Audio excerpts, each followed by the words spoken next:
I mean, and us, this is technically the team's production Mhm. because he's a If coach. I'm emergency- technically a if player. emergency though, I need to get a template made up real quick. I will work for food and hold it up when they walk by.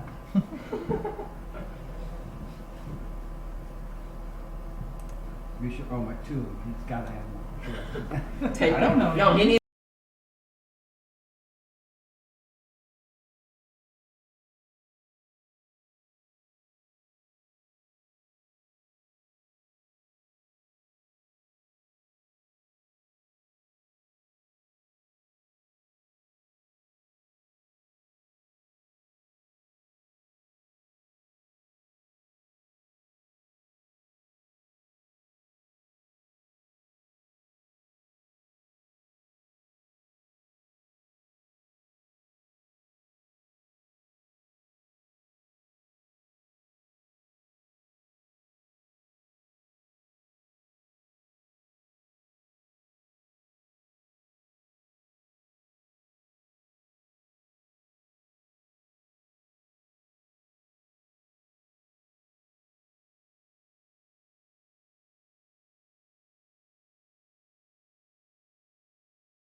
Oh, yeah. Just drag your microphone Yeah, up. I see it. Thank you. Well, I figured it was something stupid. it's very stupid, but at the same time, it's. Yeah, sorry. Dan Harpo and I got talking about VoIP and fiber and whatnot. Let's see if he knows what he's talking about.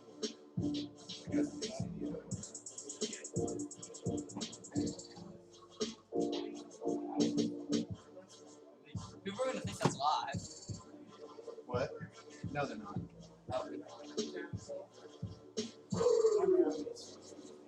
Wait, what? Probably not many. Good. Yeah. Using off track.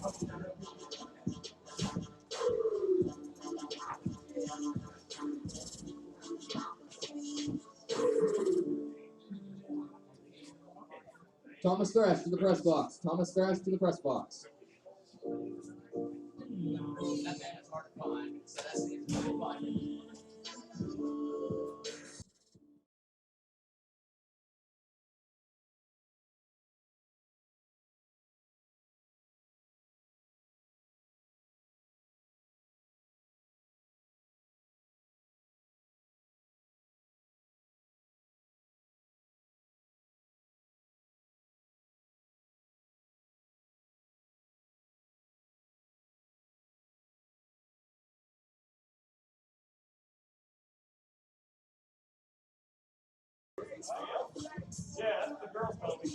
Check.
I know I said it now. Yeah.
Yeah, a little bit.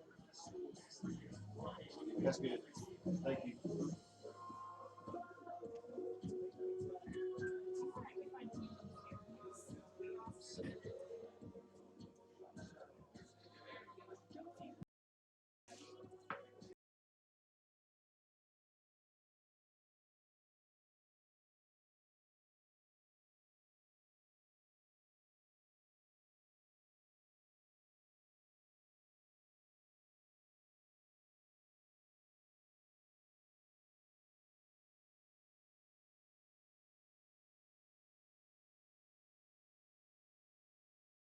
Check.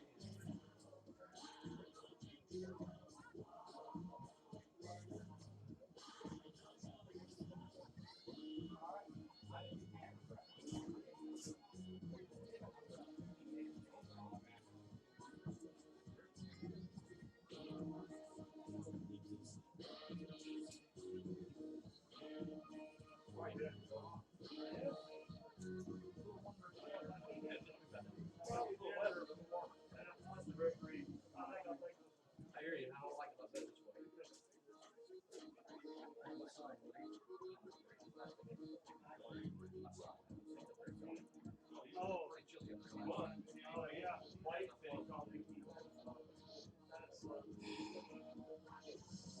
Check.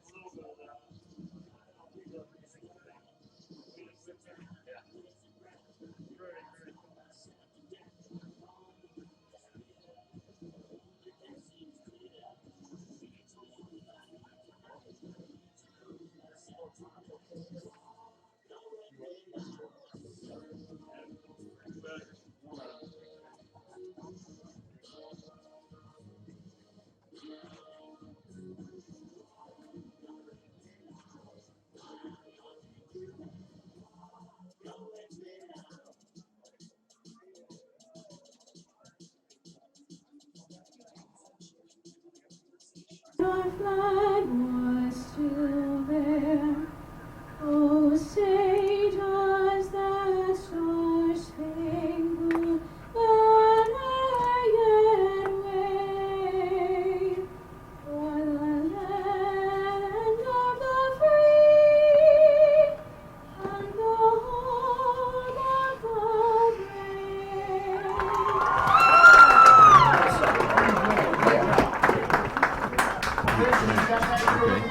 Yes, thank you, that's mine. Play that again. What was that? Oh, you played the video? Yeah, that's just the grant.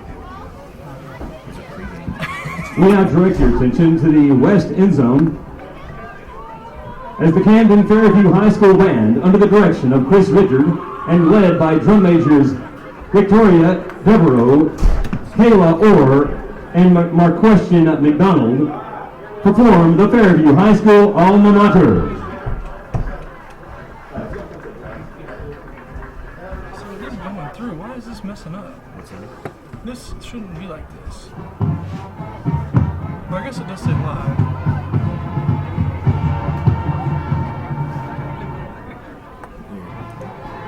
Switch that to. I'm gonna take the stupid thing off there. It's the same. Go to. I don't know how you have it set up. Yeah. Just leave it at that, I guess. Yeah. But it's still us. I don't know. I had it working right. I don't know. Yeah.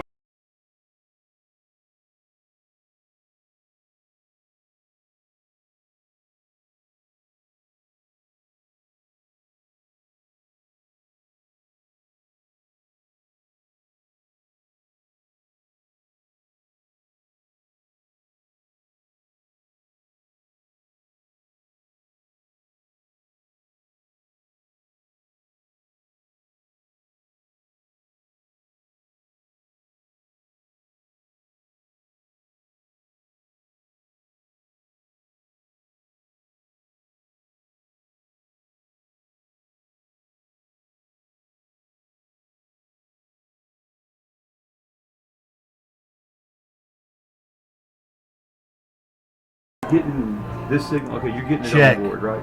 No. But you're getting this on the board right there, right? Huh?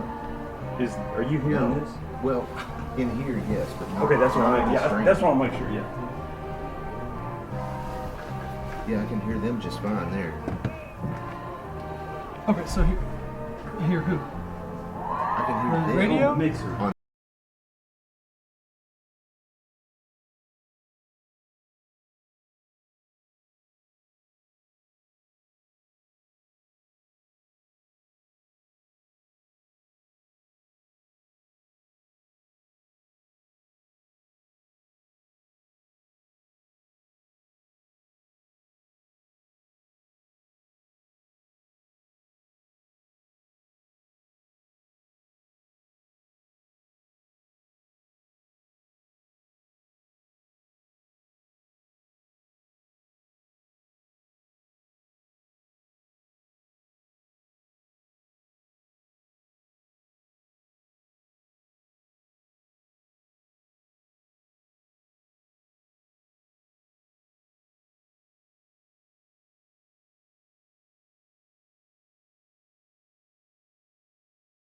Yeah, you're right. here. Then I don't know. Or well, what is this volume?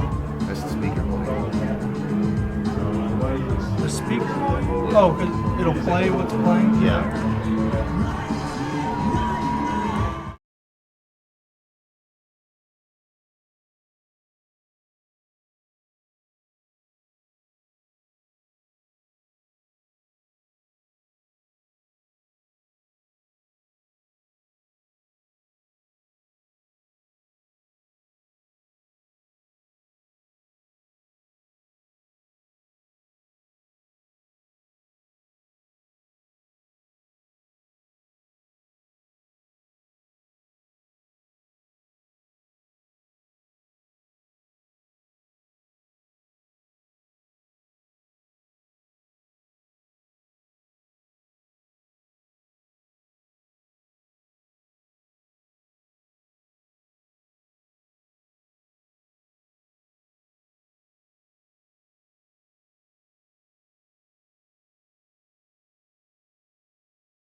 The ball is spotted at the Cardinal 41-yard line. 1st and 10 Bruins.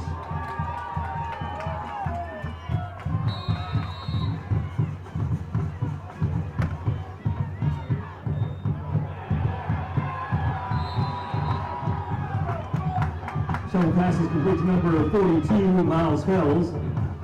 He's brought down by number 49, Spencer Lewis. About a 1-yard gain on the play to the 40, 2nd and 9.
Say hello. Yeah, no, it's still off. Turn it off. Turn it off.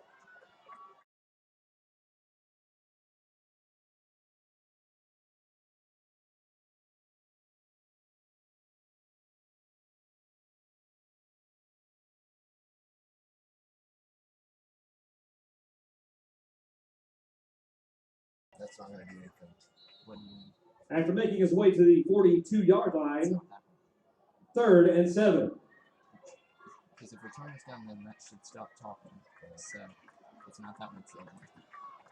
Settings, audio. It says it will take effect until the next time it starts streaming anyway. You made the tackle. What you run, and it's freezing the corner. The wide receivers, and he had 3 receivers open. He could have picked anybody that time once again to throw it to. 1st and 10 all the way down to the Bruin. It's funny, Jay, right 31. now what's hurting the Bruins is not the run, it's the pass. Yeah. The pass is what's hurting Pulaski Academy right now. Keaton's a senior. Shotgun formation. This time he's going to hand it off to running back Franklin, running to the left. Makes a man miss, gets outside the 30, the 25, and finally the Bruins bring him down close to the 20. They're going to say about the 21-yard line. Hayden Henry was the first one there to force him down. That's a big gainer. Yeah, that's once another again, first down. Well, that time the run did hurt the Bruins, but a lot of missed tackles right there. You cannot miss the tackles. The corner, and he turned the corner, and he picked up some yardage all the way down to the 20-yard line. This could be a big score right here if Fairview can put it in the end zone. They're feeling good now, but There they are. the Bruins are really got to get a stopper here. Keaton with Camonte Wilson beside him. Wilson gets the handoff, and the Bruins have him in the backfield. They had Wilson about the same time he took the handoff. First one there was Cameron Bland. We'll see where they mark it. They're going to mark it back at the 23-yard line. So gain a loss of about 3. Yep. 2nd and 13 from the 23-yard line. Cornelius Page checks into the game. He's another one of their speedsters. They got about 5 or 6 of them. They're a good-looking team. Yeah. They're certainly good, but they're about everything we expected coming in. Keaton, the quarterback, Franklin off to his right. Right goes in motion. Rush is on. Here's a middle screen. Intercepted! Intercepted 25, the 30, the 35, the 40. At the 45, at the 50, down to about the 48-yard line. What a catch and what a play that time. That was a one-handed catch. That's Daryl Veazey. He reached up. He was the only man there to stop it. That was a little middle screen that floated. He reached up and one-handed that one, Lanny, pulled it in, and what a big play for the Bruins. Well, he not only did he intercept it, but he returned it almost 30. Well, he did 30 yards, so it's going to be at the 48-yard line of Fairview. You talk about something the doctor needed right there. Oh, you're not kidding there. Beasley, that was all Beasley. He was the only one there to stop that middle screen, and he just reached up there with the one hand and pulled it in. Veazey was sitting back there waiting, and that ball floated. He just pulled it in one-handed. 1st and 10 Bruins at the 48 of Camden Fairview. Heffley, quarterback, shotgun formation, hands it off to his running back. That's Watkins, I believe, down to about the 35-yard line. Jaron Watkins. Raymond Hill on the stop. Well, Hill did a great job there from his middle linebacker spot. He saw that play all the way, stepped in. It's still positive yards, it's a 3-yard gain. Yep. But I really thought that was going to go places. But that was all Hill stepping in and stopping that from his linebacker position. Gain of 3, 2nd down and 7. Here's a handoff to Watkins again. Running right, has some speed at the 40. He's got the first down. He's finally pushed backwards, but he got down to the 36-yard line, had to get to the 38, so he surpassed that. Cornelius Page finally pitches him backwards. That's a first down. This is one thing that's helped PA this year. They can run the football with Felds, Bruce, and Watkins. Watkins stays in the game. He's off to the left of Heffley. 1st and 10 down to the Cardinals, 36. Heffley has 2 receivers to the right. That's the short side of the field, and 2 to the left. Heffley looks to Coach Kelly. Now steps back and looks again. Still 10 on the play clock. Watkins is his running back off to his left. Now 7 on the play clock. Now he's settled. 4-3. He gets the snap. Not much of a rush this time, and he dumps it off. And, boy, I'll tell you what, Watkins was knocked down before he could get in the clear off the left. It's going to be incomplete. Pass intended. I don't know what happened that time. But Hastings is incomplete. didn't look really great. 2nd down and 10 from the 36-yard line. A little bit of a rush coming from the outside that time. On 2nd and 10, Heffley with Watkins off to his left. Heffley gives it to Watkins up the middle. Not much there. He gets inside the 35, maybe That's the almost 34. a turnover right there, Jay. Raymond Hill made the tackle. Gain of a couple. Bruce didn't get that. Wasn't a good handoff right there. That was Bruce. And Bruce he only had got a couple. Yep. Bruce had to reach back to get the football. I was afraid that was going to hit the ground. Bruins are fortunate that even made positive yardage. 3rd down and 8. Yeah, he gained 2. This time no running back. It's just Heffley back there. Slot man is Bruce off to his left. On 3rd and 8. They need a good play here. Heffley back to pass, has some time, throws downfield, has a man. Hastings just tipped away at about the 10-yard line. He turned around, was trying to make the catch, and the ball just went off his fingertips at the 10-yard line. That's 4th and 8. That's a good pass that time by Heffley. I got to say something. You can tell this Fairview team has some speed because their defensive backs are quick, step for too. step. Yeah. They're step for step with the wide receivers. Another 4th down play. PA's been unsuccessful in all of them so far. Very athletic bunch. Here we go, 4th down and 8 from the Fairview 34. 10 on the play clock. Heffley alone in the shotgun. 3 receivers make it 4 to the left. PA may need 1 to the right. 4 seconds, 3 seconds, 2 seconds, 1. They get it off. Rush coming from the outside. Heffley steps up, throws over the middle, caught. Hastings, 25, 20, 15, 10, 5, touchdown. Touchdown Hastings, right over the middle. He hit him and he outran the defenders to the end zone. 34-yard touchdown play on 4th down and 8. Just a crossing pattern, right? Yep. Just a slant, from Heffley to Hastings. And that's what the Bruins needed. What can you say, though, about the interception? Thank you, Dario Veazey. Veazey with the big interception, 30-yard return. Hastings ties the ball game up 6-6. Well, we'll see if this changes things around a bit. They're going to go for 2. Heffley still in there. Bruce off to his left. Heffley looking. Bruce is open. So is Kelly, and he is into the end zone for the 2-point conversion. Well, he had Bruce wide open on one side, and he had Kelly. Nobody went with Bruce on the far side. Nobody went with Bruce on the left side, but Kelly does get it, and it's an 8-6 lead right now for PA, the first lead of the game for Pulaski. That's a couple of 3 big plays right there. 3 big plays, and the Bruins now lead at 8-6 with 5:56 to go here in the first half. We'll take a break. Bruins up by 2. You're listening to Bruin football on the Jock 93.3 FM.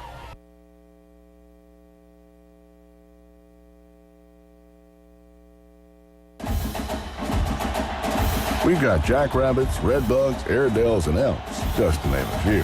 Friday night football is a big deal in Arkansas. That's one of the many reasons why we love it here. For more than 80 years, First Security's been investing in our home state and nowhere else. It's how our family-owned bank likes doing business and why our customers believe banking with us is better. First Security Bank, only in Arkansas. And big fans of Friday nights under the lights. Member FDIC.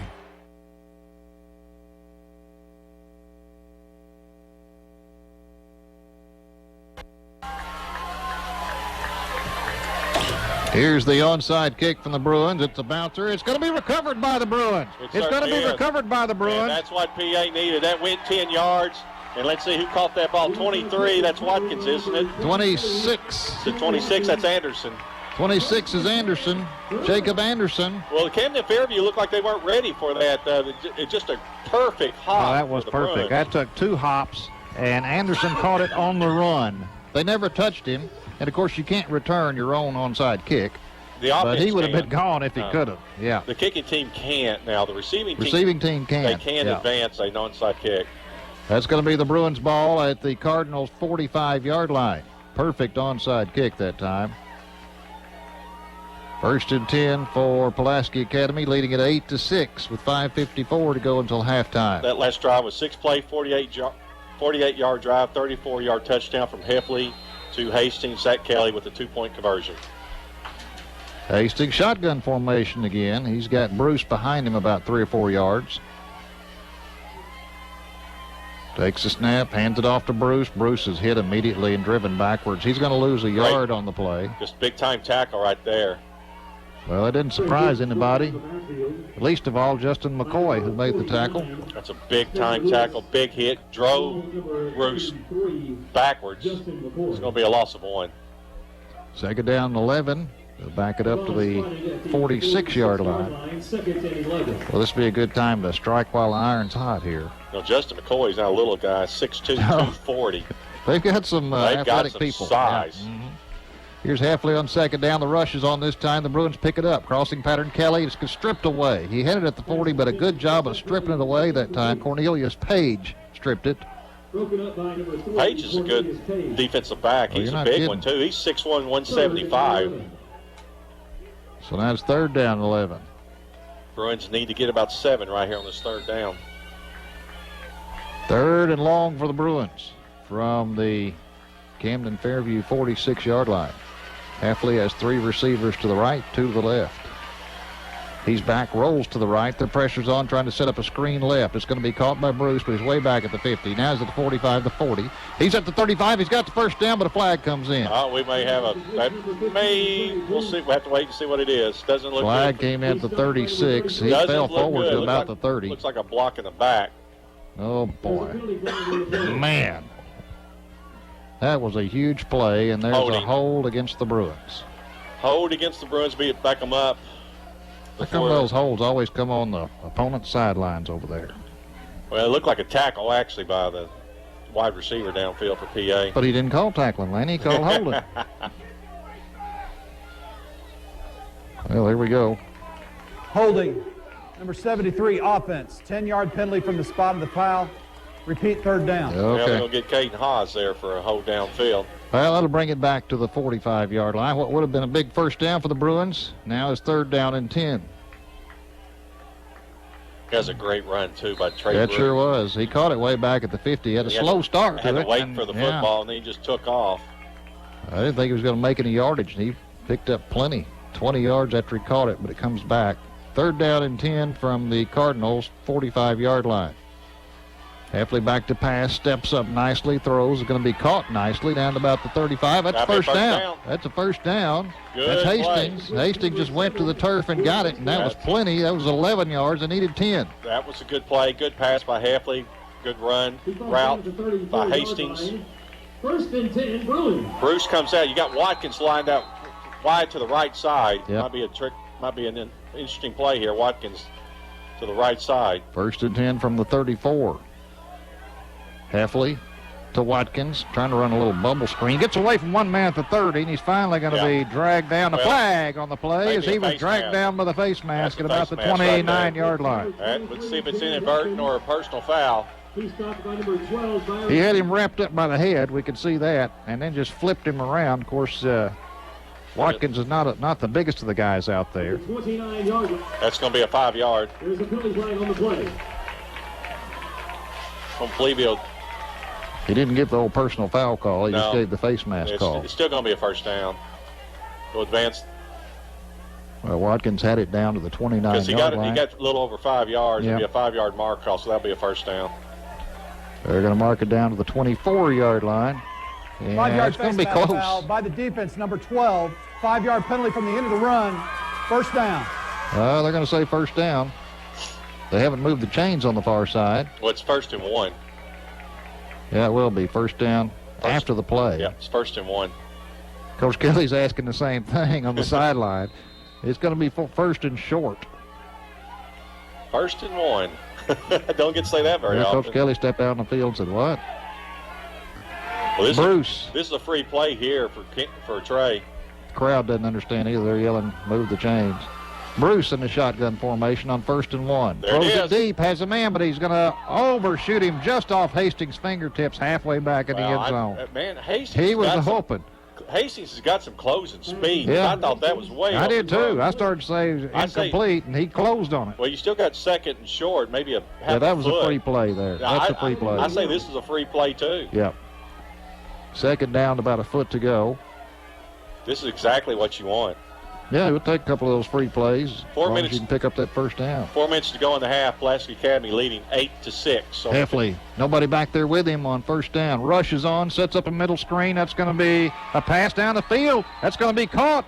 That's caught by Kelly inside the 5-yard line. Thought they were trying to set up a middle screen, but he went deeper than that. Isaiah Gully saved a touchdown about the 1-yard line. And that's exactly what we thought the Bruins would do when you got a first and short like that. Looked like they allowed that defensive line to come through like they were setting up a screen, and Kelly outran them. Well, that's what they did. It gave Kelly enough time to get downfield.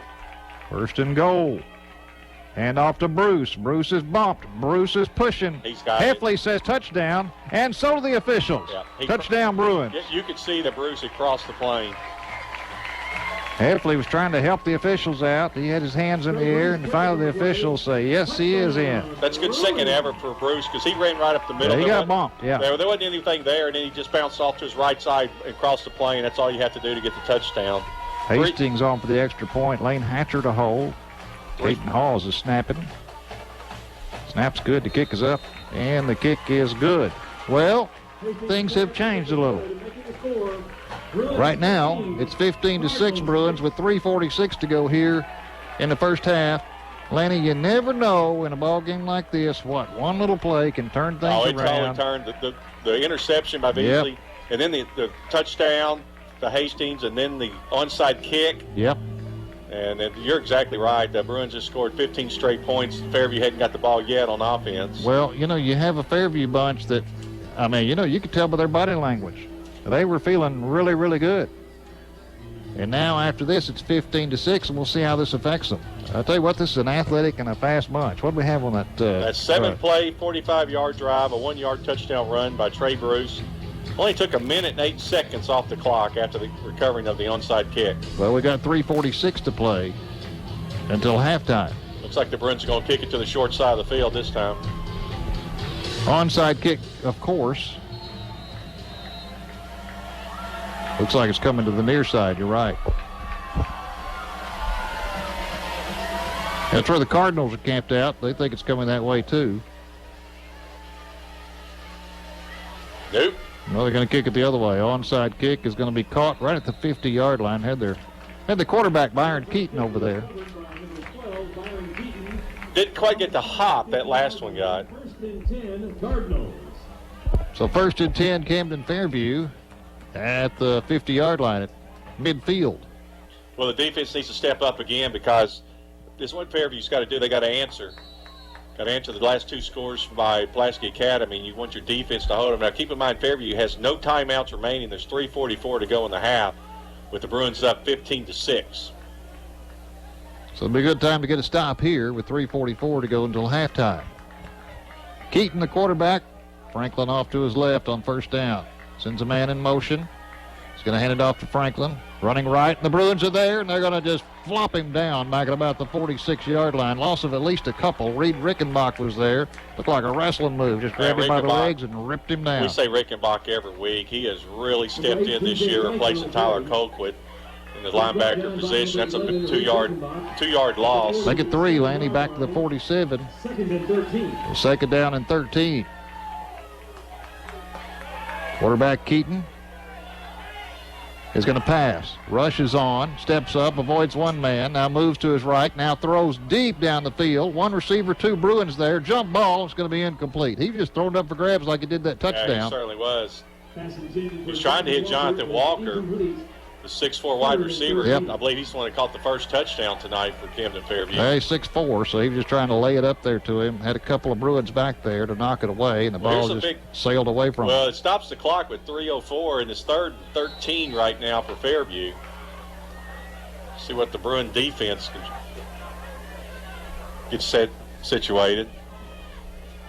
DJ Franklin, the running back, in the game, along with the quarterback Keaton.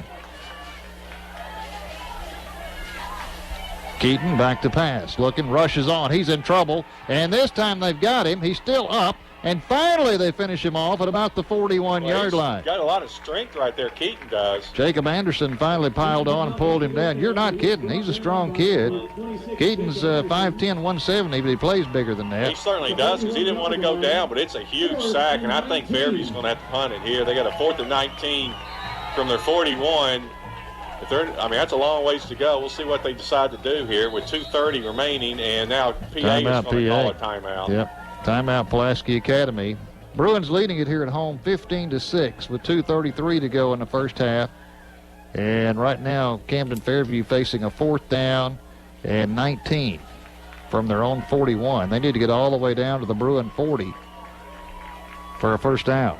Well, the Bruin defense has really come to play on this possession right here, but what you don't want to do is give up a big play. I'm sure they're going to allow the receivers, if there is a pass, to catch it in front of them, but they got to make a good open field tackle. But if Camden Fairview does go for it, but I don't know what they're going to do here with 2:33 remaining in the first half. One thing they're going to do for the Cardinals, looks like they're sending all of their tall guys in there, receivers, which would make you think they're going to go for it. No, the kicker's out there. The kicker is out there. That's Jonathan Lester. Lester is going to stand back at about the 29, 30-yard line to try to punt this away. Now he takes a step back. Nobody back deep for the Bruins. They're going to kick it away on 4th and 19. Lester waits for the snap. He has the snap. It's a good one. The kick is away. Wobbly kick. Now Charette is back there, and he's going to catch it at the 25, avoids a man. Back to the 30, spins at the 35. He's out to the 39-yard line. He had Cardinals all over him. He just kept churning. That's a 10-yard return by Charette. You're right. He had people all around him. Yeah. He's just able to break a couple of tackles, get 10 yards, moves the ball up to the 39-yard line of Pulaski Academy with 2:20 remaining here in this first half. I'll tell you what, Charette has turned into such an all-around player, not just defensively, but he's a threat on special teams too. Brings it out to the 39-yard line. It's 1st and 10 Bruins. They've got some time to work with. 2:20 to go here in the first half, leading it 15-6. Heffley has a running back on both sides of it. That's Bruce on the left and Miles Fells on the right. Don't see this too often. Something else I've noticed, James is not out on the field. No, there he is. I didn't see him at first, the linebacker. Yep. Looks like he's going to be blitzing from. No, he's stepping back now. 1st and 10. Heffley takes a snap, looks right, rushes on, makes a man miss. Now he's alone. Now he throws wobbly pass down the field, and it's going to be, incomplete. Well, Cannon Smith did a real he good did a job. good job ripping it away. Yeah. That looked like an interception. It sure did. He's a 6'4" wide receiver, too, and he did a great job. That one didn't come out of his hand right either. No, that thing wobbled.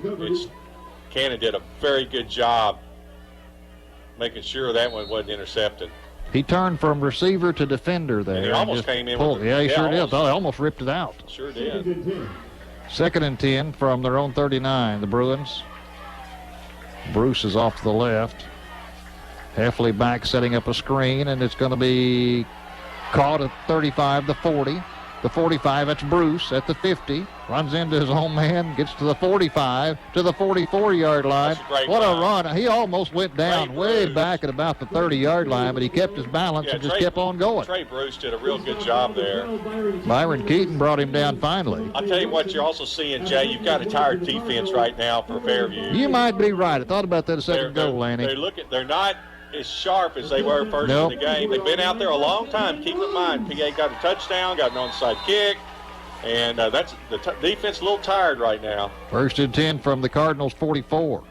Handoff up the middle down to the 40. It's Miles Fells. He falls forward. Good yardage down to about the 37-yard line. He's going to pick up about 7 on the play. Raymond Hill finally tripped him up. Big hole right there for Felds. 7-yard gain. It'll be 2nd down and 3. I'll tell you something else. The offensive line's doing a very good job right now, too, giving Heffley the time he's had. Heffley alone in the shotgun on 2nd and 3. Has Bruce in motion. He's going to get the football. He's going to look to pass. He steps up. Now nothing there. He's going to have to run it. Gets to the 35. Steps out of bounds at the 35-yard line. It's going to be short a yard. Be 3rd down and a yard to go. Still with 1:18 to go until halftime. The Bruins leading at 15-6. Bruce did a good job because didn't force anything. He didn't force anything. It wasn't there, and he got positive yards. Almost got him a first down. $1:18 to go here in the first half. Bruins leading 15-6. 3 receivers to the left. Now Bruce splits out to the left. 1 receiver to the right. 3rd down and short for the Bruins. Heffley alone in the shotgun. Shouts out some instructions. 6 on the play clock. 5, 4. Now he settles in. 3. Bruce comes in motion. He fakes the handoff. Heffley's going to keep it. He's got the first down and more at the 30, the 25. Cuts back down to the 22-yard line. He just faked the handoff to Bruce and headed upfield. Cornelius Page finally stopped him, but that's another first down for the Bruins. It's just a quarterback draw. Yeah, nothing fancy. Just fake the handoff and keep it. Down to the Cardinals 22. Boy, this would be a big score, wouldn't it? A lot of people don't realize Will Heffley's 6'4". Yep. He is a big kid for quarterback. Getting close to a minute to play. Heffley back to pass, rushes on. Look out. He's grabbed but gets away. Now steps up. Has some room. 20, 15, 10. He's going to slide at about the 7 or 8 yard line. That'll stop the clock with another first down. First and goal. Looks like they're going to mark it about the 9, maybe the 8 yard line. And Heffley once again does not go down easily. He had a couple people grab Heffley, and he's able to break the tackle and advance the ball all the way down to the 9 yard line. Clock running now. 50 seconds to play. First and goal from the 9. PA still got 2 timeouts, so they'll have plenty of time. Heffley slid, looked like about the 7, but they're going to say he first went down at the 9. Bruce is the running back off to the right of Heffley. It's taking a lot of time, Jay. Yep, 6 on the play clock. Watkins gets the handoff in motion, running left. He's at the 10, has to cut back at the 5, and that's about as far as he's going to get before he's slung down. 24 seconds, and the Bruins are going to have to use a timeout there. Isaiah Gully made the stop. That play took a lot. That took a lot of time to get that play off. It took about 20 seconds. That's their second timeout, so the Bruins will have another timeout left with 24 seconds to go, and they're facing a second down and goal from, they say, the 6 yard line. I thought that was going to get more than that. Looked like it. With his speed, and if he could turn the corner, I thought he was going to make it, but then he got forced back inside. Yeah, he couldn't turn the corner, and you're exactly right. When he turned it in, forced it back inside, it was a good play by Camden. Is only able to get a couple of yards. So a big point in the ball game here with 24 seconds to go until halftime. The Bruins leading at 15-6. Boy, they would love to go into halftime with at least a 22-6 lead. And it would really. Now, keep in mind, Fairview does get the ball to start. Well, they'll try to receive the kickoff. Right. They got to stop the onside kick first, but they will attempt. Well, this thing was looking a little bit in doubts for a little while until a big interception by Daryl Veazey. Man, you talk about turning the game around. That just turned it around on a dime. One-handed, just reached up there and grabbed it. And then returned it 30, for good yardage. Yeah, about 30 yards. Here we go. Bruins second down and goal from the 6 yard line. Heffley with Bruce back behind him, so this is a pistol formation. Pitches it to Bruce. He's looking, he throws, and it's going to be overshot at about in the end zone. He overshot that one by pretty good ways. It's pretty well covered too, though, and that's one thing you like from your quarterbacks. Didn't force anything. There's 2 more downs. Well, it's third down now from the 6 yard line. Still 19 seconds to go. The Bruins still have a timeout in their pocket in case they need it. Third and goal. Third and goal from the 6. Heffley looks to the sidelines, and now he gets things organized. Has 3 receivers to the right, 1 to the left. He's alone this time in the shotgun. On third down from the 6 yard line. 3 seconds on the play clock. He gets the snap, looks over the middle, dumps it over the middle, jump ball. It's going to be caught by Hastings in the back of the end zone. It's caught by Hastings in the back of the end zone. He had to out-jump a defender back there. The defender jumped a little bit too quickly. He did. That's what happened. And Hastings got up and grabbed it. That's exactly what happened. The defender jumped too soon. Hastings never lost vision of the football and was able to bring it in. The touchdown Bruins makes it 21-6 with 15 seconds to go until halftime. Hatcher on for, he'll hold. Hastings on for the extra point. Snap is good, the kick is up, and the kick is good. Boy, that's a big one right there. It sure was. With 15 seconds to go in the first half, Bruins have scored 22 straight points. They were down 6-0. Hadn't even had a first down in the first quarter. Now they've scored 22 straight. Well, another thing, we've been around this bunch for a decade, and we also know the type of adjustments these guys make at halftime, too. And you're going to see some adjustments made, I'm sure, on both sides, but we know for sure in the PA dressing room at halftime. And I'm going to say once again, Jay, I really felt that defense for Fairview was tired on that last drive, and we'll be watching that in the second half, too. 9-play, 61-yard drive, 6-yard touchdown pass by Heffley to Hastings. Took a little time off the clock, 2 minutes and 5 seconds, and that's where we're at right now. But I don't know what else you can say about Daryl Veazey's interception that really changed this ball game around. Yep, sure was. It was 6-0 Cardinals, and they were driving for what could have been another touchdown. So it just turned things around immediately. And, yeah, you can tell if you can read body language, the Cardinals right now don't have quite the same swagger, and you can imagine why. Not quite the same swagger they had there in that first quarter, but this thing's a long way from over. 22-6 Bruins with 15 seconds to go in the first half, and the Bruins will kick it away.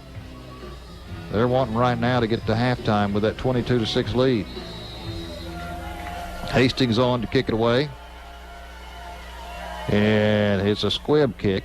It's going to hit back at about the 20, the 15, down to the 10-yard line. Jonathan Walker picks it up. He's surrounded by Bruins, and a good job of coverage. They have him back at the 10-yard line with 8 seconds to go in the first half. He was surrounded. Walker had to go back and grab it. By that time, Bruins were on him. Andrew Ransom was the first one there. It's a good tackle by Andrew. Also took 7 seconds off the clock, so I'm sure we're just going to see a knee right here. And you Fairview's going to take it to the halftime. Coach Mike Cox has to be thinking, hey, we don't want to make a mistake right here and make this thing any worse before halftime. Let's get to halftime down only 20. But you never know. We'll see. This is a prevent type defense for Pulaski Academy. Their defensive backs are playing well back off the ball. Now they're bringing them up a little bit. Coach Wood and his staff will. Quarterback's going to take a knee at the 5-yard line. That's going to bring us till halftime. Quite a first half. Don't go anywhere. We've got some halftime updated scores for you. We'll talk about the second half. So far, so good in this quarterfinal game. Winner moves. Hey, we can scratch that athletic itch. 'Cause this is America. KKSP, Bryant Little Rock, 93.3 The Jock. Let's have a listen. I'm Anthony Lucas for Ortho Surgeons. Arkansas Range Chevrolet. Shop a huge selection of Cruze, Malibu, Traverse, Equinox, Camaro, Silverado, Tahoe, and more. With 0% financing for up to 60 months. And right now, new 2014 Silverados and Tahoes are discounted up to $10,000 off. Plus, you get a Yeti cooler. New Malibus start at just $259 a month. And every vehicle is backed by the Crane Commitment. Get more for your trade and 0% financing at the Big Line. Crane Chevrolet, exit 130 off I-30 in Little Rock. I'm Anthony Lucas for Ortho Surgeons. Arkansas's premier orthopedic surgery group has a team of orthopedic surgeons, PAs, and certified athletic trainers that can be on your team too. They have satellite clinics in Russellville, Beebe, Cabot, and Jacksonville, as well as offices in Little Rock and North Little Rock. They also have 2 physical therapy locations in Central Arkansas where physical therapists with decades of experience can get you rehab. Get more information online at orthosurgeons.com and find out why Coach Frank Broyles chose Orthosurgeons for his hip replacement. We've got jackrabbits, redbugs, airedales, and elks, just to name a few. Friday night football is a big deal in Arkansas. That's one of the many reasons why we love it here. For more than 80 years, First Security's been investing in our home state and nowhere else. It's how our family-owned bank likes doing business and why our customers believe banking with us is better. First Security Bank, only in Arkansas. And big fans of Friday nights under the lights. Member FDIC. This is Keith for BMW of Little Rock. I bought my first BMW from them in 1994, and I loved that car. I put over 150,000 miles on it, then gave it to my daughter for her first car, and then we traded it for another BMW that she is still driving today. I've owned 3 BMWs since then, and BMW of Little Rock has been there every step of the way, from sales, service, even an awesome parts department. BMW makes the ultimate driving machine, but BMW of Little Rock makes it the ultimate affordable driving machine. BMW of Little Rock, 1500 Shackelford Road. Now, back to the Central Arkansas Urgent Care broadcast of Pulaski Academy Bruins football on 93.3 The Jock. Here's Jay Jones and Lanny Beavers. Well, it's halftime at Rector Field, Joby Hatcher Stadium. Pulaski Academy leading at the half, 22-6. Joined here with AAA official Greg Spakes. Greg, appreciate you coming in here. We got a couple of calls we want to discuss with you. One of them was on the opposite side of the field. Looked like Pulaski Academy had them a first down. They got them backed up 10 yards. I believe they called a holding. You thought it might have been a legal block in the back. But interesting game right here. First off, we want to talk about Camden Fairview. Just came out on fire, led 6-0. The PAT was blocked. But believe it or not, Pulaski Academy had no first downs in that first quarter. Yeah, exactly. Came out a little bit flat. Camden Fairview came out really strong. like you always say, Lanny, you never can count PA out. I tell you, they came back with 22 straight points, and I think from this point on, they're just going to start pouring it on Camden Fairview. Well, we hope so. If you're a Bruin fan, I want to say the interception. You talk about one play that can change a game. The one-handed interception by Dariel Beasley. I know Jay was talking about it before we went to half, but it was a middle screen. Fairview was driving inside Pulaski Academy territory, inside the 30. Beasley reaches out with one hand, intercepts it, then returns it about 25, 30 yards, and the Bruins go on to score, get a 2-point conversion lead, 8-6. That was a 6-play, 48-yard drive, 34-yard touchdown pass by Halfley to Hastings. Took a minute, 52 off the clock. The 2-point conversion to Zach Kelly was good, and the Bruins now lead 8-6. Yeah, definitely a game changer right there on that particular play. But just like you say, a great interception, one-handed interception. Thought he was going to be down right there at that point, but like you say, I mean, just a great return, and I think that was a momentum change right there. And from that point on, Camden Fairview just played flat, it seems like. Yeah, it really hurt him right there. Once again, joined with official Greg Spakes. After the touchdown with the 2-point conversion, Pulaski Academy gets an onside kick. And 7-play, 45-yard drive, 1-yard touchdown run by Trey Bruce. It took a minute, 8 seconds off the clock, so now the Bruins are leading 15-6. Camden Fairview, like you said, was flat. They couldn't get the ball moving. Yeah, and I think their defense started tiring out because they were just seems like they were on the field for 3/4 of that second quarter. Yeah, so I think their defense just really started tiring out. Yeah, that last drive was a 9-play. It was a 61-yard drive, 6-yard touchdown pass by Halfley to Hastings. 2:05 off the clock, but what a catch by Hastings. Looked like the defender was going to be able to knock the ball down. There has been 2 interceptions tonight against Will Halfley. Camden Fairview's got a good-looking team out there. But fortunately for the Bruin fans, the Pulaski Academy comes storming back after a 6-0 deficit. And they lead right now at the half, 22-6. Yeah, just looking for a great second half. I believe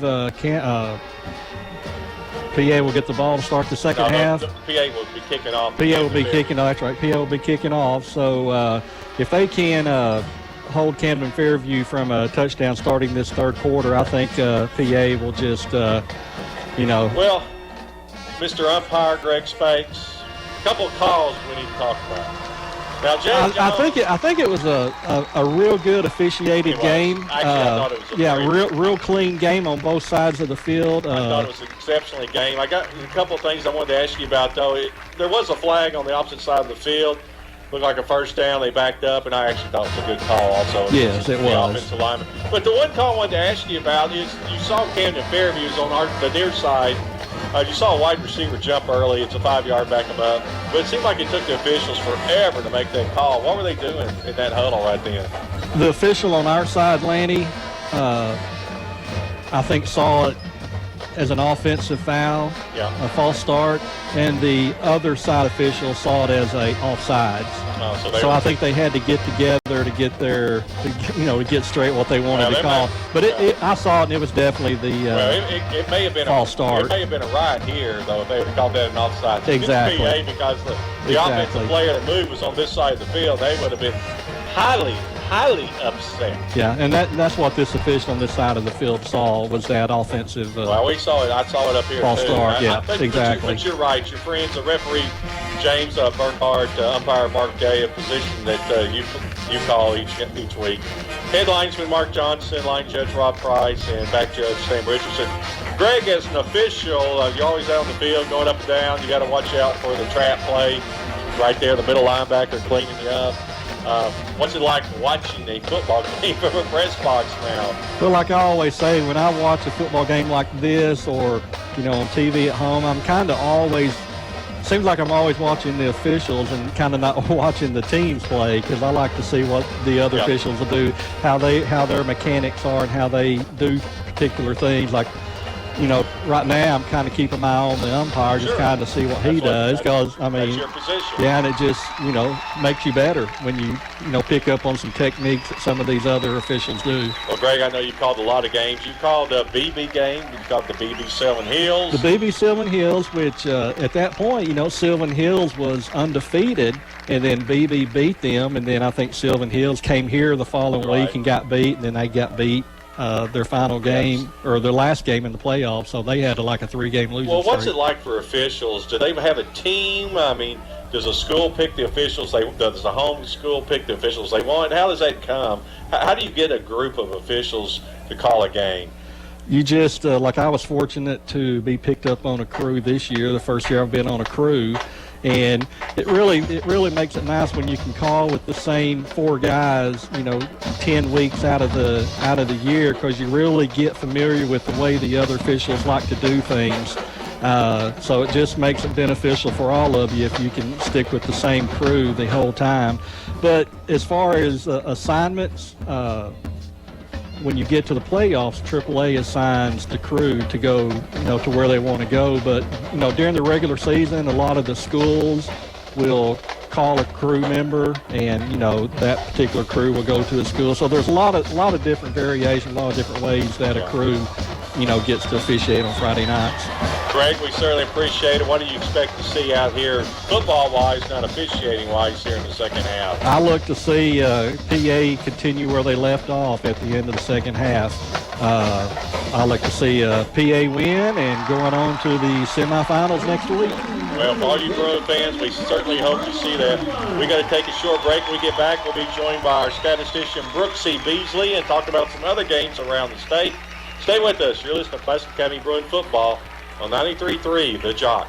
I'm Anthony Lucas for Ortho Surgeons. Arkansas's premier orthopedic surgery group has a team of orthopedic surgeons, PAs, and certified athletic trainers that can be on your team too. They have satellite clinics in Russellville, Beebe, Cabot, and Jacksonville, as well as offices in Little Rock and North Little Rock. They also have 2 physical therapy locations in Central Arkansas where physical therapists with decades of experience can get you rehab. Get more information online at orthosurgeons.com and find out why Coach Frank Broyles chose Orthosurgeons for his hip replacement. Crane Kia, Arkansas's #1 Kia dealer, now has 2 big locations. Introducing the all-new Crane Kia of Conway. Now get double the inventory and double the savings. New 2014 Kia Souls start for just $12,995. New Kia Fortes start for just $199 a month. Or choose 0% financing and sales tax paid. Plus get a 10-year, 100,000-mile warranty on every new Kia. Grand opening savings at 2 big Crane Kia locations. Crane Kia on Warden Road in North Little Rock and the all-new Crane Kia of Conway. Exit 129 in Conway. We got jackrabbits, redbugs, airedales, and elks, just to name a few. Friday night football is a big deal in Arkansas. That's one of the many reasons why we love it here. For more than 80 years, First Security's been investing in our home state and nowhere else. It's how our family-owned bank likes doing business and why our customers believe banking with us is better. First Security Bank.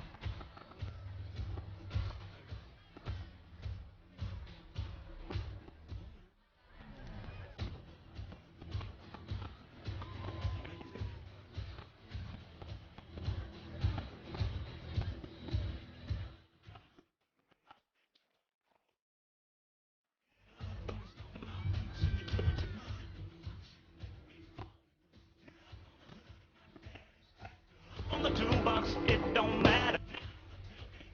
6 on the weekends.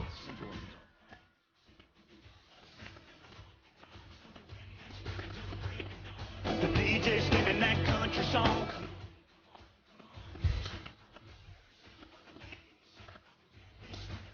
The cream.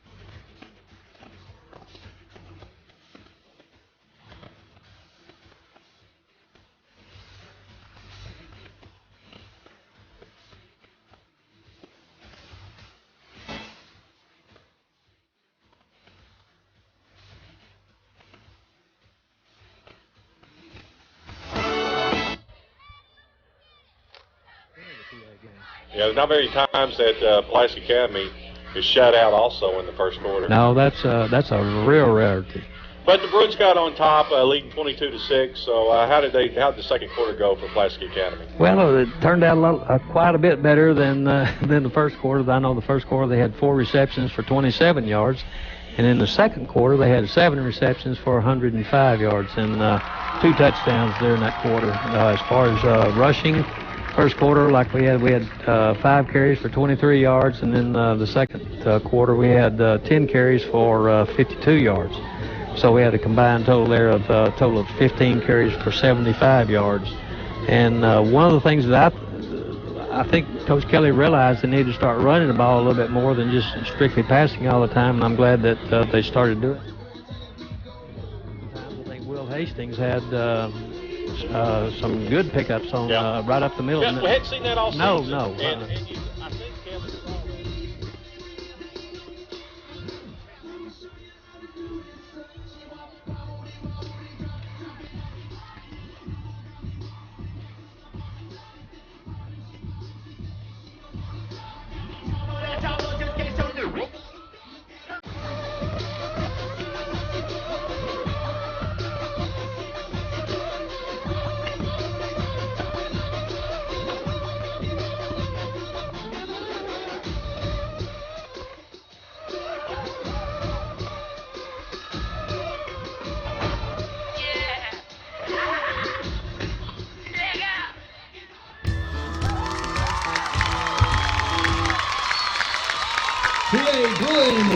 They got up and walked out on the field. You know, in a situation like that, you know, get a knee torn up or whatever, and that would have really doomed Pulaski Academy for sure. But, just take it easy and run and slide and not take a hit. And complete some more passes. I think the line is beginning to pick up on the rushing. And like I said, with Camden being tired, it makes it easier for the blockers. Certainly offensive does. Line. Once again, joined with our statistician of the PA broadcast crew, Brooks C. Beasley. Brooks, there's some other good games around the state we want to talk about. Let's start with the 5A. Right now at the half, Batesville 17, Greenbrier 6. The winner of that game will be here. Will play the winner if we of win. If the we Pulaski win. Academy Camden Fairview Right, game. This game's not over yet. No, not by a long shot. Also, Hot Springs High, the Trojans lead BB, a very good BB team, 20-14. That's at half. Maumelle 10, Wynn 10. That's a little surprising. A lot of people thought Wynn would win that ball game. It may still do it, but that's where we're at right now at the half.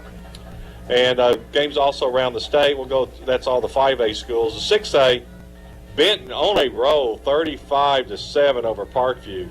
How about this score? Now this one really surprises me. In the third quarter, Bryant 7, Bentonville 3 in the third quarter. Wow. They just laid it on Fayetteville here just recently, 45-2. Conway 21, Fayetteville 21 at the half. Southside 21, Heritage 14 at the half. Greenwood 0, El Dorado 7 at the half. Jonesboro 21, Alma 7 at the half. North Little Rock 21, Fort Smith Northside 22 at the half. Pine Bluff 41, Siloam Springs 0, and that's also in the second quarter. Let's go over some of the smaller classifications. Conway Christian 6, Desart 20, that's at the half. Cross County 12, Poen 7 at the half. Earl 20, Magnet Coach 7. Girton 6, McCroy 8. Hazen 22, East Poinsett County 14. Hector 14, Risen 8. A rematch. Junction City 42, Bearden 0 in the second quarter. Junction City needs to go ahead and give the rings out right now. Stop the game and just go ahead and give the rings. The rest of it's a formality in 2A football. Woodlawn 8, Brinkley 20 at the half. Wow, and Jerry Eckwood's not playing for them anymore. Charleston 41, Falk. No monsters this time, 0 at the half. Harding Academy 19, Mayflower 13 at the half. That's a close scoring game. We're not too far from us. Little Rock Episcopal 40, Mountain View 8 at the half. McGee 14, Hoxie 28 at the half. Osceola 8, Melbourne 0. Prescott 16, Boonville 14.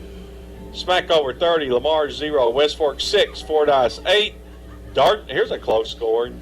Dardanelle 14, Hamburg 14 at the half. Gosnell 0, Arkadelphia 0 at the half. You know, that's an exciting ball game right now. Right. Mena 21, Star City 10 at the half. Nashville 28, Prairie Grove 8 at the half. Pea Ridge 6, Malvern 31 at the half. Dollaway 6, Clinton 7 at the half. And Warren 49, Heber Springs 0 at the half. Once again, Batesville 17, Greenbrier 6 at the half. We'll be keeping up with that score in the second half of this ball game tonight, because the winner of the Batesville game will play the winner of the Camden Fairview Pulaski Academy game. Brooksy, a lot of shocked fans start this first half tonight. PA didn't score, didn't even get a first down in the first quarter. But what can you say? What would you? I mean, you almost have to. Everyone agree. Daryl Beasley with the one-handed interception. That one play just seemed to just totally turn this game around. It certainly for did. Pulaski Academy. It got Pulaski Academy going, and I tell you, somebody else on defense that's really playing an outstanding game, and is Rickenbach. Oh yeah, he's all over the place. He is tearing them up. I've watched. You know what's interesting also is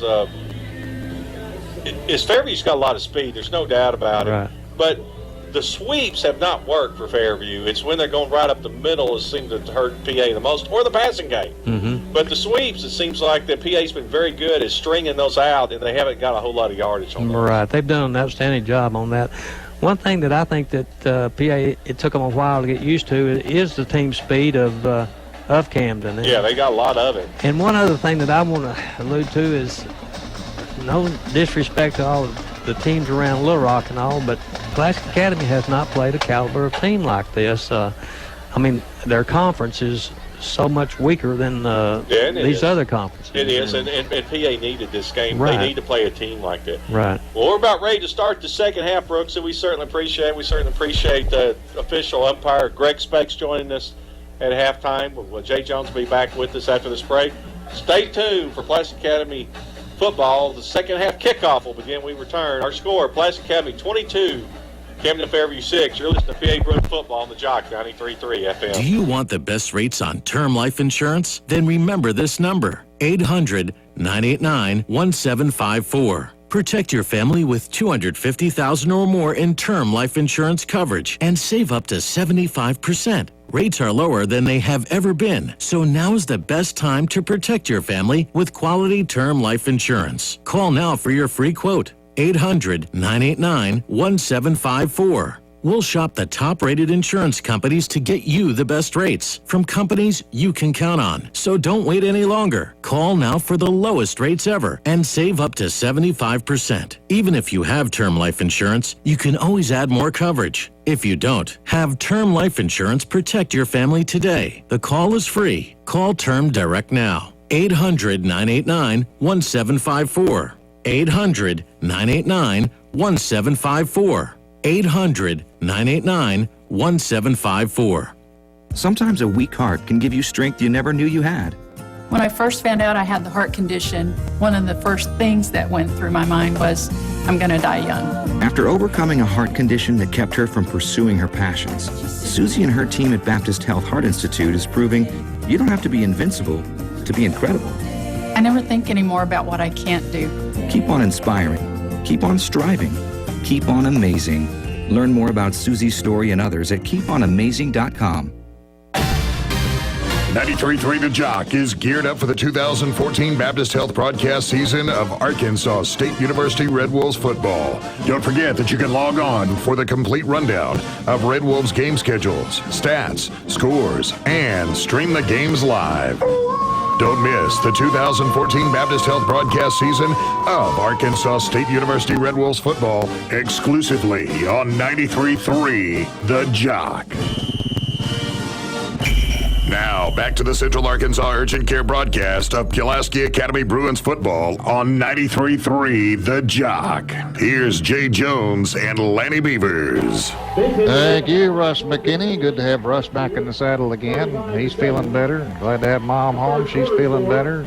Lanny, you ever been to Calhoun, Georgia? No. Well, I know somebody that has. Coach Todd Wood's aunt and uncle listening tonight from Calhoun, Georgia. Where is Calhoun, Georgia? It's down there. It's south of Tennessee and north of Florida. Is that where it's at? Yep, Huh? that's where it is. Yep. Let me ask you that: is it east of Alabama? It is definitely east of Alabama. Okay. Well, I know. Now I think I know where Calhoun, Georgia. Yeah, we got it cornered in. We now. certainly appreciate everybody listening to us online. Exciting ball game, 22-6, Jay. But you mentioned it. Brooksy mentioned it. Greg mentioned it too. Is that interception by Darrell Beasley? You talk about one play turning the game around. I know we probably said it ad nauseum, but wow, what a play! Yeah. The PA just couldn't get anything going, and it just kind of deflated Camden Fairview after the PA goes down and scores, and then gets a 2-point conversion immediately afterwards. A couple of things. I think the start of this second half, of course, the Cardinals will have the football first, and I think whatever happens on their first possession will go a long way in telling you what's going to happen in this second half. I agree with you. And another thing is everybody hit it. Is it really looked like to me that the Cardinals on defense were tired on that last drive by PA as they got that touchdown. We were talking about how good their defensive backs played in the first half, staying step for step with these receivers. They were. But another thing is you've got to stay step for step with these receivers. Game. And you've got to chase them the whole game. You've got to chase them the whole game. But also, let's talk about that offensive line for PA. Yep. Pip Runyon, Coach Kevin Kelly. They did exactly, we thought they'd do this. They'd start running the ball more. They did a lot more screens and made that defensive line run and throw it over them, and that just demoralizes a defense. Yep.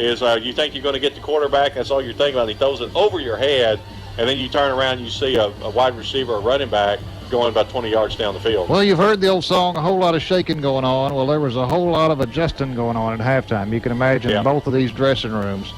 Because I tell you what, this was a boxing match in that first quarter. It was back and forth, both teams feeling each other out. It certainly was. I'd say PA got a 10 count there in that first quarter because they couldn't even get a first down going.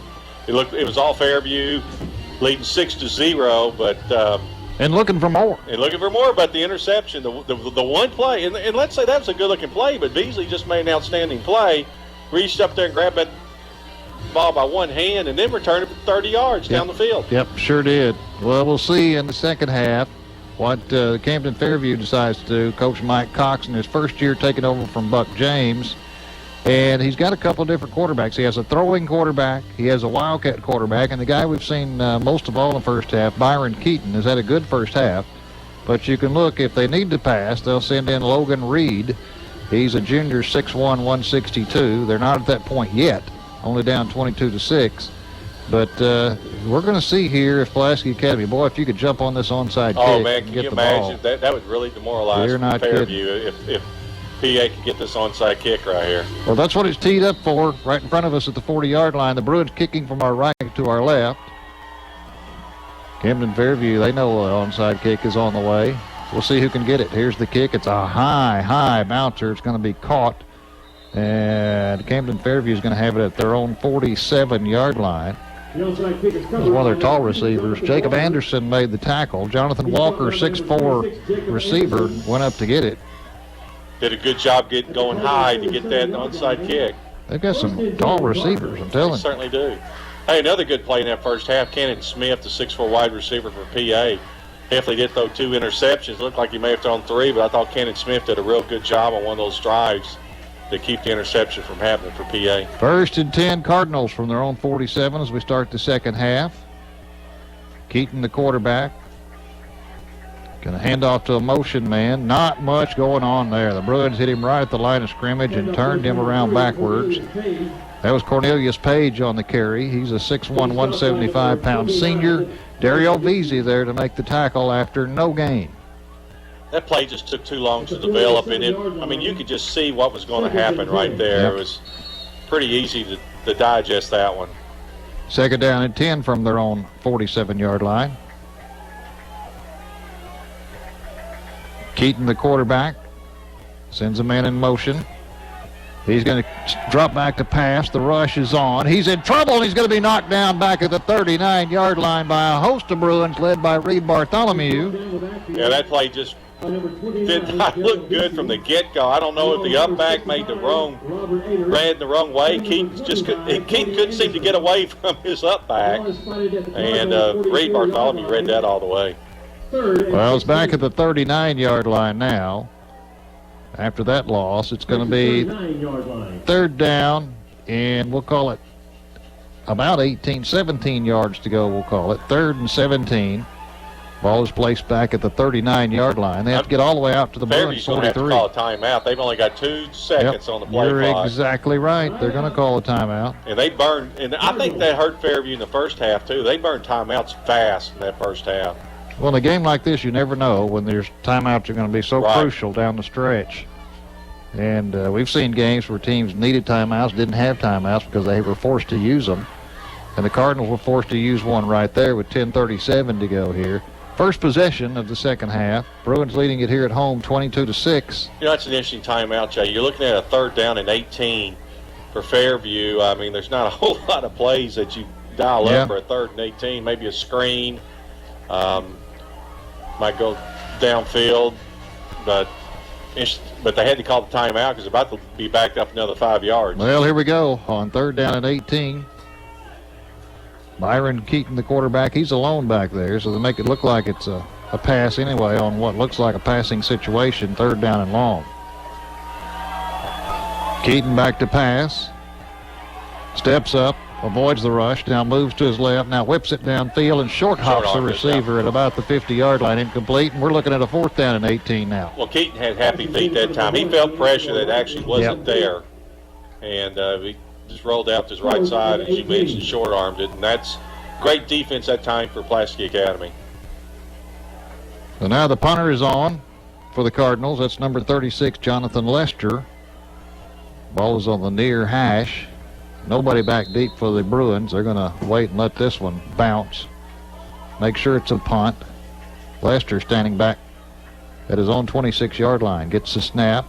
Gets the kick away. High, wobbly kick. Fair catch called for by Charette. Oh, wow. At the 31. That was almost an interference. That sure was. Somebody ran right up on him. I don't know how I don't know how he kept it either. At the 31, they'll call it the 31-yard line. That's twice Charette has dropped back late to take a punt, and he did that time. Probably saved the Bruins some yardage. He certainly did. No telling where that thing would have rolled. You feel like if Charette would have dropped that still would have gone as an interference. He had a man right in his face and bumping him. He sure did. So 1st and 10 Bruins at the 31 after their defense does another great job of getting the ball back for the offense. And this would be a big time to score for the Bruins. You just feel like if the Bruins can score here, really might change everything around. Knock the wind out of the sails for Camden. Heffley, a running back on both sides of him on 1st down. A little misdirection and nothing doing. Got back to about the 30-yard line. Lost about a yard that time. Tried to sneak the handoff in there. There was no room. Spencer Lewis said, no, I'm going to stay at home and make the tackle. Spencer Lewis did a very good job right there as he came in from his left side. Going to lose about a yard on the play. Be 2nd down 11. This time the backs have split out to the sides. Heffley back to pass. Throw over the middle. Knocked down at the line of scrimmage by Raymond Hill. Yeah, Hill's had a good game. Hill catches that sucker. That's a pick 6. Glad he just knocked it down. 3rd down and 11 now for the Bruins at their own 30-yard line. Heffley alone in the shotgun. 3 receivers wide to the left, 2 to the right. He looks to pass. Sets up, steps up, throws. It's Hastings. He got to the 30. Got a lot of Cardinals around him, and he makes the man miss the 35. And my golly, he's across the 40 and close to a 1st down. What a job of getting some yardage out of nothing. It was, but it's also great blocking downfield by the wide receivers. That's a 1st down. To free up Will Hastings. That was a very good job there. Caught the ball at about the 35, and he made enough yardage for a 1st down. Jay, you got to give Grant Pickles some credit there because he blocked the defenders, allow Hastings to get that 1st down. Heffley, quick pitch to Hastings to the left. Now nowhere to go. He's going to get to the 40, the 42-yard line, back to the line of scrimmage. That was the play I was calling last week. Yep. That was a hook and lateral. Just wasn't there to Zach Kelly. He had to keep it. He had to keep it, but I could see that. I could see that play developing last week. Yep, you did. It just did. But Hastings did a good job keeping the football. It's back to the line of scrimmage, 2nd down and 10 at the 42. Heffley He's going to try the old quarterback keeper up the middle. He's got some room. He's into Cardinal territory, and he's got another first down all the way down to the 47-yard line. Just a quarterback draw. And Connor Claiborne finally stopped him, but that's a pickup of about 12 yards. Move that down to the 47-yard line of Camden Fairview. Have to see how many yards Heffley's got rushing tonight. He has got maybe a record for him. He's ran the ball well tonight. 1st and 10. Quick pitch out to the right. Ooh, dangerous pitch. It's going to be a loss back to the 50-yard line as a receiver. I think it was Kelly was leveled there, but Byron Keaton, the quarterback playing defense, came rushing through and nearly caught that one and went the distance. Yeah, so far it looks like 47 yards rushing right now for Will Heffley. Brooksy Beasley always making a sound good. Well, it puts the ball back touching the 50-yard line. It'll be 2nd down and long. 2nd down, about 13. 8:20 remaining here in the 3rd quarter. Bruins leading 22-6. And Bruins are going to have to hurry it up. They got 4 seconds on the play clock. 3, 2, 1. They just get it away. Heffley back to pass. Scrambling. He's in trouble. He's going to be sacked. Back at the 45-yard line, his own 45. Loss of 5. You know, as much pressure as Heffley's had tonight on him. Yeah, Spencer Lewis was the first one. That's one of the few sacks actually put on Heffley. 3rd down and 18 now for the Bruins. And of course, they've got 2 downs to get it in. They'll go for it on 4th down if they don't get it here. 4 receivers to the left and 1 to the right. Heffley takes the snap. Rush comes from the edge. He steps up. He throws. Short pass is going to be caught at the 47-yard line. Only picked up a couple of yards. That was Cannon Smith brought down by Cornelius Page. And now a big 4th down. 4th down at about 16. They didn't get very many yards, only about 3-yard completion there. 4th down and 16 from the Bruins at their own 47-yard line. Need to get all the way down to the 37-yard line of Camden Fairview. Still 15 on the play clock. A little bit of confusion in some of these plays. Now they're going to call timeout. Yeah, you're right, though. They didn't act like they didn't know what they were going to do for the Bruins. This is the first time tonight. I know they're changing plays at the line of scrimmage because of this Camden Fairview defense, but you can tell there have been some times they've had to rush it. Yeah, there's a lot of audibles going on tonight. It looks like Kevin's trying to see what Camden Fairview's lining up, and they're doing a quick audible. And I don't think all the players saw what the play was going to be. 7:05 to go in the 3rd quarter. Pulaski Academy leading at 22-6. And they're facing a 4th down and about 16 from their own 42-yard line, or 47-yard line. Need to get all the way down to the Cardinal 37-yard line. Jay, you were mentioning earlier, it may even been the pregame, this is Coach Kevin Kelly's 11th year at PA. Yep. And you and I have been here for about 10 years. About 10 of it. Mm-hmm. Yep. Here we go. 4th down and long. Heffley alone in the shotgun. 2 receivers stacked to the left, 3 to the right. On 4th down. Rolls to the right, has some protection, has time, throws downfield. It's going to be caught at about the 34-yard line for a first down. Sliding catch out there made by Hastings. Josiah Hamilton touched him after he was on the ground. Boy, that's a big first down. That makes you sick as a defense to give up a play like that.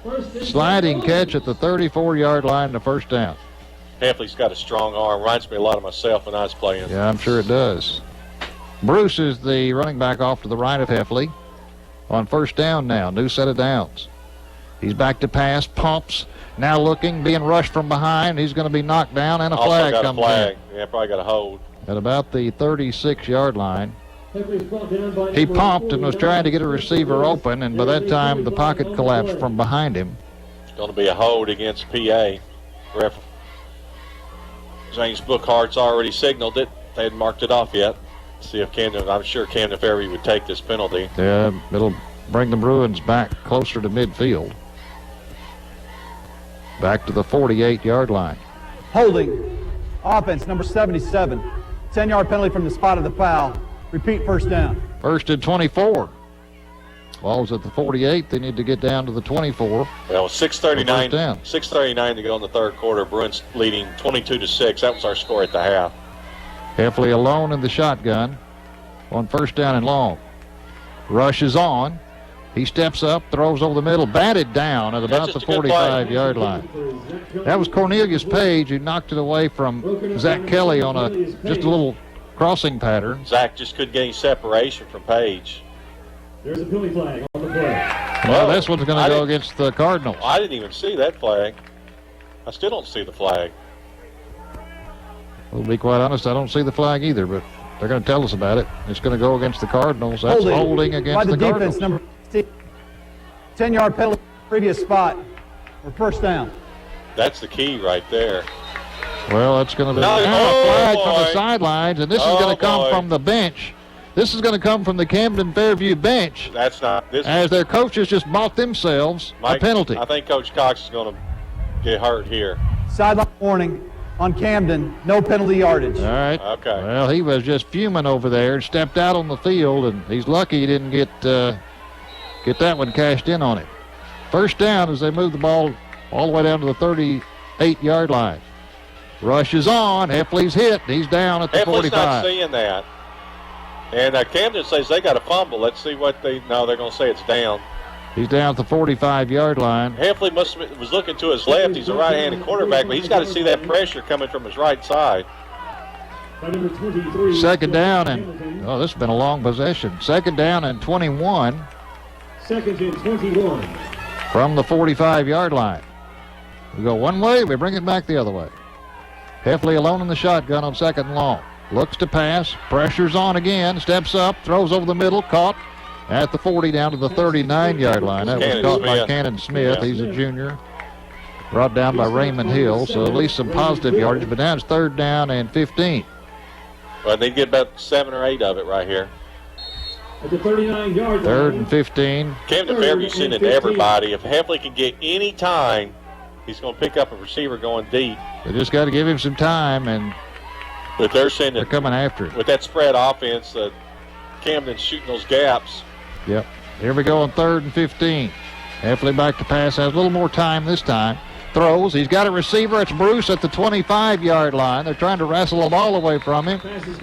But that's a first down. No, it's going to be close. About a yard shy of a first down, I believe. I believe it's a yard shy. Connor Claiborne made the tackle. That was the 25. That was a 3-man rush that time by Camden Fairview. Gave Heffley the time he needed. You got a 4th and 1 now for the Bruins. I'd go with the quarterback keeper again.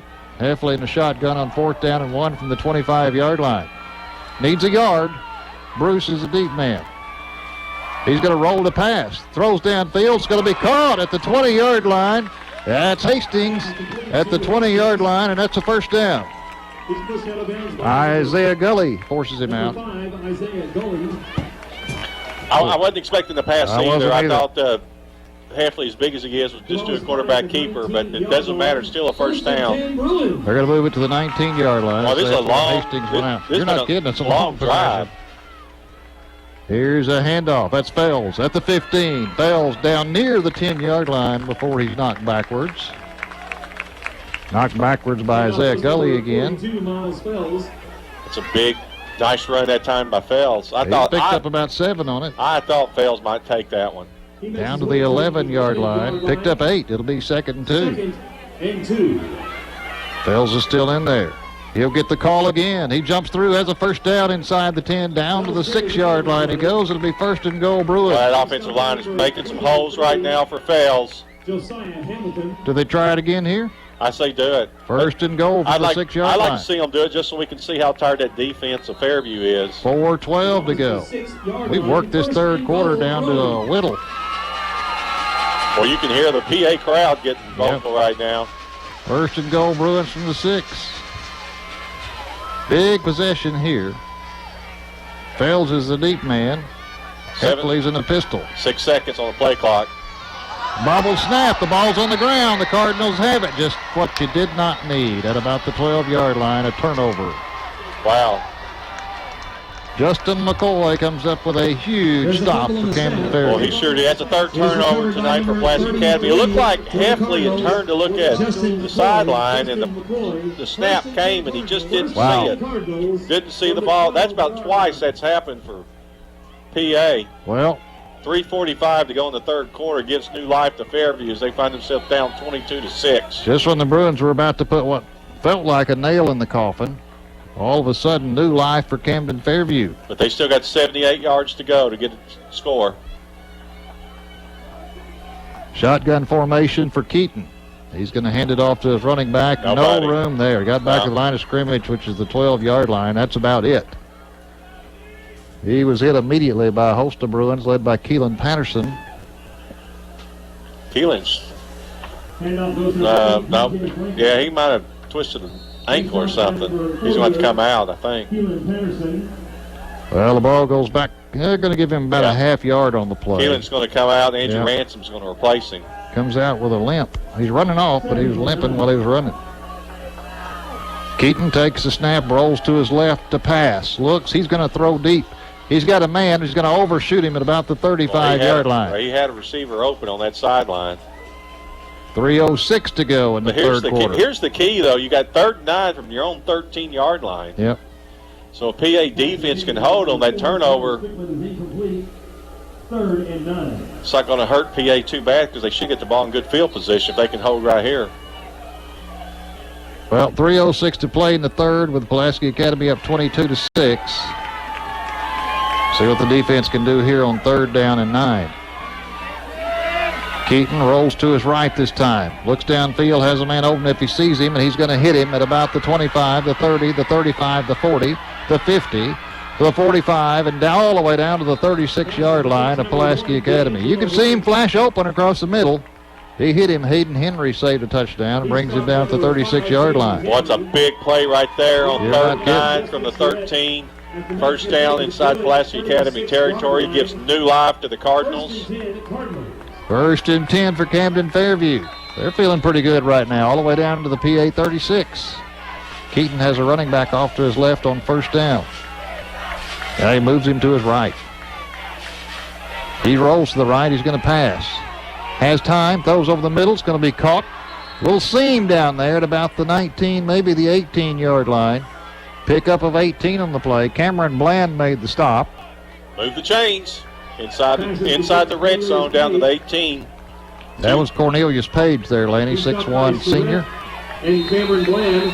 Now pistol formation for Keaton on 1st down. He looks to the sidelines. Running back behind him is DJ Franklin. Now he moves to his left.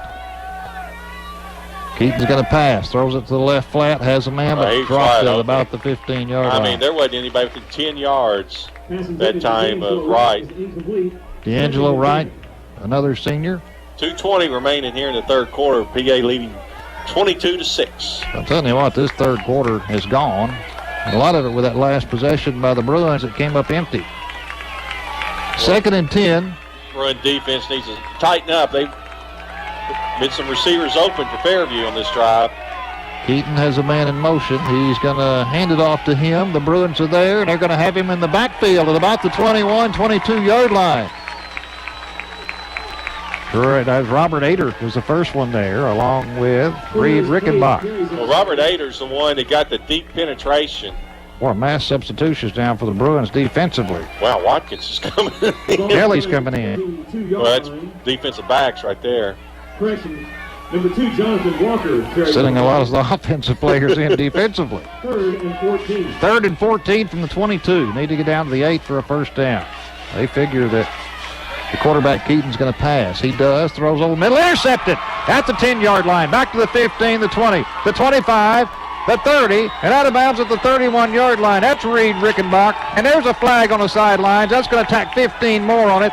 Byron Keaton, the quarterback, made the tackle, but there was some jawing and pushing on the sidelines by the Cardinals. A little frustration there after the interception, and the Bruins are going to set up in good shape. Yeah, Reed Rickenbach did a great job right there. He read that play, and it's personal foul. It's going to another 15 yards against the Cardinals. And, Jay, they're losing their composure. A little frustration, yep. Yeah, and that was a great defensive play. Wow, what a defensive stand, Lanny. I mean, that was one of those things, if they go in and score, it could change this ball game back again. We're getting ready to go in the fourth quarter. It's a minute 34. And let's keep in mind, these starters have not played 4 quarters since the BB game. Personal foul, number 65. 15-yard penalty from the end for the play. First down, Pulaski Academy. So first down, that moves the ball all the way out to the 46-yard line after the 15-yard penalty.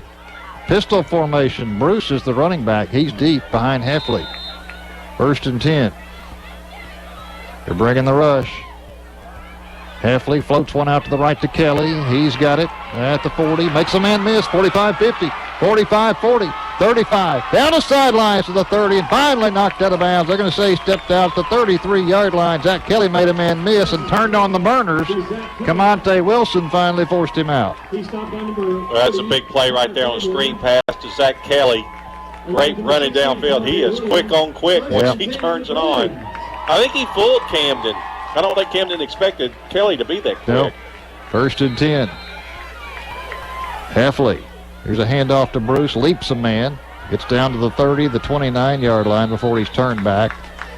Good gain. He gained about 4 yards on the carry. It'll be second down and 6 from the 29. Spencer Lewis finally stopped him. Handoff goes number 15, Trey Bruce. So Bruce works it down inside the 30-yard line. Well, the Bruins are not letting Camden Fairview get any They're rest. going quick. 4 receivers stacked to the left, 1 to the right for Heffley. He rolls to his left. He looks, he throws, he has a man. That's Kelly at the 15. Makes a man miss at the 15. Finally, they drag him down. Well, somebody popped him, and he just turned around and kept running. Well, that's a first down, Bruins at the 15-yard line. Connor Claiborne finally stopped him. You've got a tired defense right now for Fairview. They can't make any substitutions because, PA is right there ready to start. And that's a real tired defense for Fairview right now. First down, quarterback keeper at the 10-yard line. Down to the 5-yard line goes Heffley. That's close to another first down. Camonte Wilson on the stop.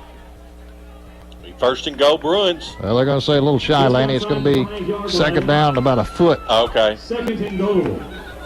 Heffley alone in the shotgun. He may do it again. He's rolling to the right this He's time. got a lot of green. He has a receiver, and they've got a touchdown. That's Kelly. Yeah. Kelly broke open. Just a beautifully designed play. Kelly broke open, and that's a touchdown. It's over. 15 seconds to go in the third, and that makes it 28-6. Fairview they had no legs right there on that last drive. I mean, no legs. And Pulaski Academy made them pay for it. Just great offensive play calling and well executed by the Bruins. Bruins will go for 2. Heffley with Bruce off to his left. He's going to pitch it to Hastings. Hastings is looking to pass. Now he's looking to run. And now he's in the end zone for the 2-point conversion. I don't think Hastings ever had any intention of throwing that football. He was looking for some room to run, wasn't he made a great cut. He rolled to his right side. He cut it back. 15 seconds remaining in the third quarter. And it's all PA right now. 30-6 Bruins. We'll take a break. The Bruins now leading at 30-6. Be back in just a moment. You're listening to Bruin Football on the Jock 93.3 FM. It's over.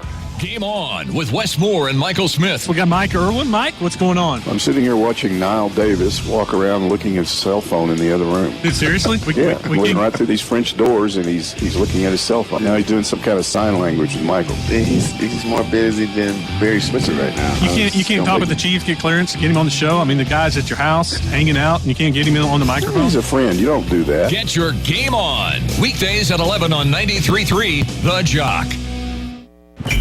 Now, back to the Central Arkansas Urgent Care broadcast of Pulaski Academy Bruins football on 93.3 The Jock.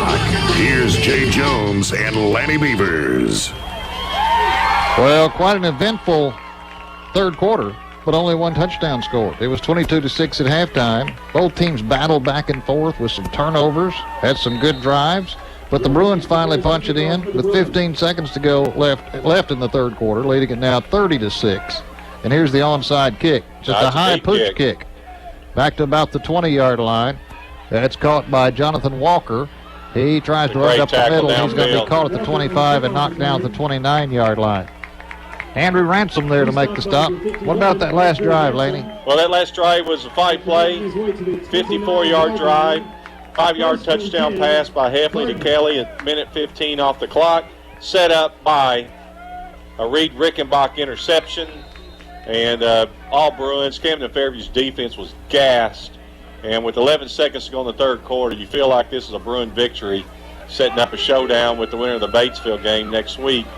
30-6 is our score. 11 seconds to go. At least one more play. Now the passing quarterback is in there.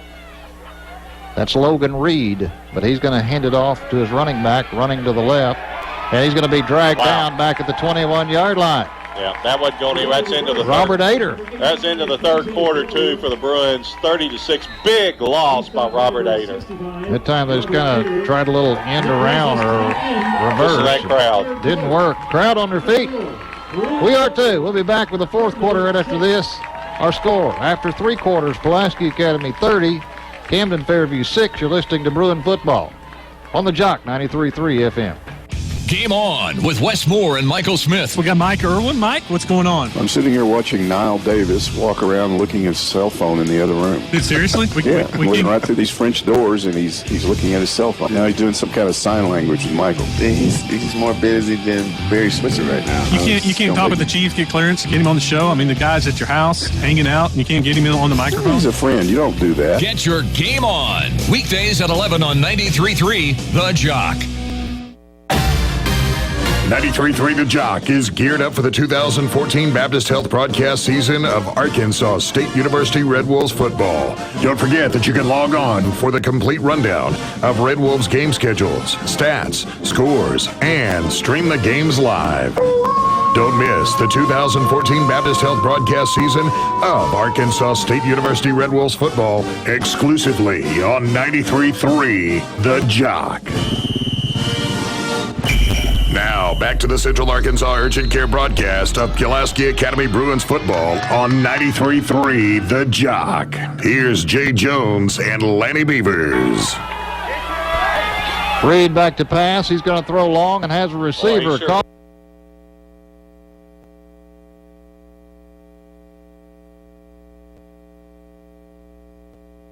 Their passing quarterback, and of course they've got some. Arkansas's biggest athletic supporter, KKSP Bryant Little Rock. Ladies and gentlemen, 93.3 The Jock. Welcome to the main event. So after that long pass, it's a first down. First down, Cardinals at the 43 of PA. Reed back to pass, has some time, throws. It's going to be caught down to the 25-yard line. This Reed kid can throw the ball. Receiver's shaking up. Cameron Bland put the pop to him. I could see that in the pregame. He had an arm. And you got an injured timeout for a player right now. Yeah, we got the receiver. Batesville's defeating Greenbrier right now. Looks like the winner of this game is going to play probably Batesville.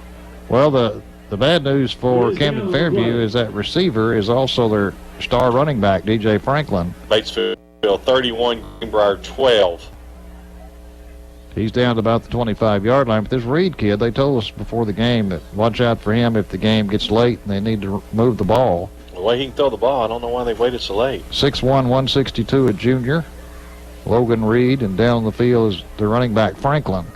And they have him up now at the 25-yard line. You know, with I'm not second-guessing anybody. Coach Cox knows his team better than I do, but you got all these running backs. You got a quarterback with an arm like Reed. Yeah. It seems like you'd be playing him a whole lot. Well, they're going to help. Looks like a leg injury to Franklin. That doesn't. Looks like he may have rolled an ankle there. Yeah. But it's going to be a 1st and 10 for Camden Fairview. The ball's down the 26-yard line of PA. Bruins leading 30-6. Well, Reed's the quarterback. He's in a shotgun formation as a running back off to his right. That's Camonte Wilson. He also runs it as their Wildcat quarterback at times. So Reed and Wilson in the backfield. Now man goes in motion. That's right. Reed back to pass. The Bruins have him. They've got him back at the 37, 38-yard line. Reed Rickenbach came like a missile.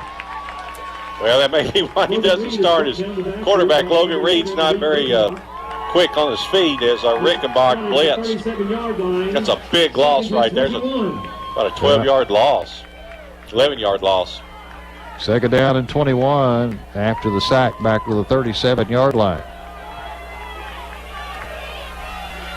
Reed fakes the handoff, throws quickly. It's intercepted at the 30, 35, 40, at the 45, 50, at the 45, the 40, the 35, and look who that is. That's Hayden Henry. Well, it looked like his brother, Hunter Henry. Hayden Henry ran a good route. Logan Reed threw it right to him for the interception. And Hayden returns it all the way back to the 28-yard line at Camden Fairview. So 1st and 10 after an interception by Hayden Henry. I'll never forget the one he had a couple of weeks ago. It looked like he had a 95-yard interception touchdown. He's about 10 yards in front of the ball. The only problem was he forgot to bring it in. He had that one, though. 1st and 10, they're going to say he stepped out for 33. 1st and 10 Bruins. Heffley with 4 receivers to the left and 1 to the right. Trying to finish things off here. Quick pitch to the left. Hastings has it. Makes a man miss. Cuts outside the 30. Now there's your little hook and lateral. Yeah, I've been out calling to Kelly, and he's got a first down to about the 20-yard line. How many weeks I've been calling it, Jack? You know, one thing about Fairview right now is they're not tackling well. Yep. They're reaching out. Their legs are spongy, and Fairview's not tackling well, and the Bruins are just carving up the offense right now. Down to the 18-yard line. That's a first down. Hastings had to avoid one man, then pitched it out to Kelly, who ran down the sidelines to the 18. 1st and 10. Heffley, pistol formation. Handed off, quick handoff up the middle, down inside the 15, down to the 12-yard line. That's Bruce. Down to the 12. Josiah Hamilton made the stop there. Number 23, Josiah Hamilton. Quickly, the Bruins trying to move it quickly. That was a gain of 6. Here's a handoff. That's to Watkins. He heads outside, and he's finally stopped at about the 6-yard line. They should give him forward progress to the 6. Number 23, Jaron Watkins. They're going to give him, I think, the 7-yard line. Isaiah Gully stopped him. Correction, by number 5, Isaiah Gully. That should be a first down. It is. First and goal. First and goal from the 7-yard line. You know, Watkins, he doesn't ever give up. He keeps those legs going. He keeps those legs. He's not big, but he keeps the legs going. Heffley alone in the shotgun. First down and goal. Pumps. Looks over the middle. Has a man just out of the reach of Hastings in the back of the end zone. But he had time that time. He had time to pump and wait. Yeah, Heffley's not getting the pressure he was earlier. The defense is tired. 9:30 to go here in this final quarter. All Bruins 30-6. Well, we know one thing. We don't get to say this too often. We know the Bruins are in field goal range. Yep. 2nd down and goal from the 7-yard line. Heffley with Bruce off to his left. Up. Now flag comes back in. up the Bruins. Dead ball foul. Snap on the offense. 5-yard penalty. Repeat 2nd down. I bet the offensive line is happy for PA tonight because every time that referee wants to announce the player's number, it shorts. Yeah, Have you noticed that? Yeah, it does. That wouldn't be my luck, I can tell you that. Here, let me say that. Yeah, a little shovel pass to Kelly running to the left. Looking for blockers. Picks up one block. Can't quite pick up another as he's pushed out of bounds at the 5-yard line. He's driven out of bounds. Kelly was coming across in motion, just took a little pitch. Jesse Davis forced him out at the 5-yard line. They're going to give him just inside the 5. It'll be 3rd down and goal. Close to the 4. Hamburgers and cheeseburgers. Looks like PA will be playing Batesville next week. That'll be a rematch of a couple years ago. 30-6 with 9:28 to go, and the Bruins trying to put a few more on the board. They're facing 3rd down and goal from just outside the 4-yard line. Heffley looking right, has time, still looking, still running. Now he's going to take it himself, and he's down close to the goal line. I think they're going to force him out just shy of the corner. I think he's right, maybe at the 1-yard line. Well, 4th and goal from inside the 1.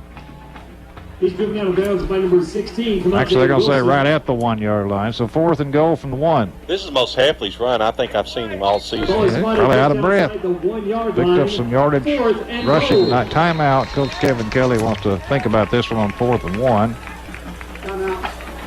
Think about what they're going to try with 9:19 to go here in the ball game. Pulaski Academy leading at 30-6, and they appear to be on the way to the semifinals next week here. They'll be in at the friendly confines. Rector Field, Joe B. We'll be here once again the day after Thanksgiving. Jay, I don't know. Yep. Wouldn't be right if we weren't. Yeah, that's true. So a big Friday night matchup. We certainly hope the weather is better so all of you can make it out. It's a huge game, and of course the Bruins need you if you can make it out next week. They have to finish this one off first, but it looks like they're in the process of trying to do that. Leading at 30-6 with 9:19 to go. They'd certainly like to push this one in, get a few more points on the board, make you feel a little bit better. Right now it's a 3-score game if you consider touchdowns and 2-point conversions. This could just about put everything out of reach. Here we go, 4th down and goal from the 1-yard line. Bruce and Heffley in the backfield. Heffley awaits the snap. He gets it. He's going to try to run it to the right. Nothing there. Now he has to throw it back to the left. It's up for grabs, and it's going to be intercepted, and this could be returned for a touchdown. 10, 20, 30, 40, 50, 45, 40. By golly, they're trying to catch him. He's at the 20. At the 10, they did catch him. At the 10-yard line. That's a big catch by Trey Bruce. It sure was. But, man, you didn't need a turnaround like sure that. Didn't either. By number 12, Byron Keaton. He ran out of room running to his right, Heffley did. Tried to swing it back to the left, and, of course, the Cardinal snagged it. The 11-yard line, first A good job by Trey Bruce. Not to give up on the play. Yeah, he didn't give up, and he's going to force him to have to earn it from the 11-yard line. That looked like about a 103-yard return for a touchdown. Yep, that's the 3rd interception tonight for Heffley. Nothing was there. He just tried to make something happen. But, man, when that was the interception, there wasn't anything but green in front of Keaton.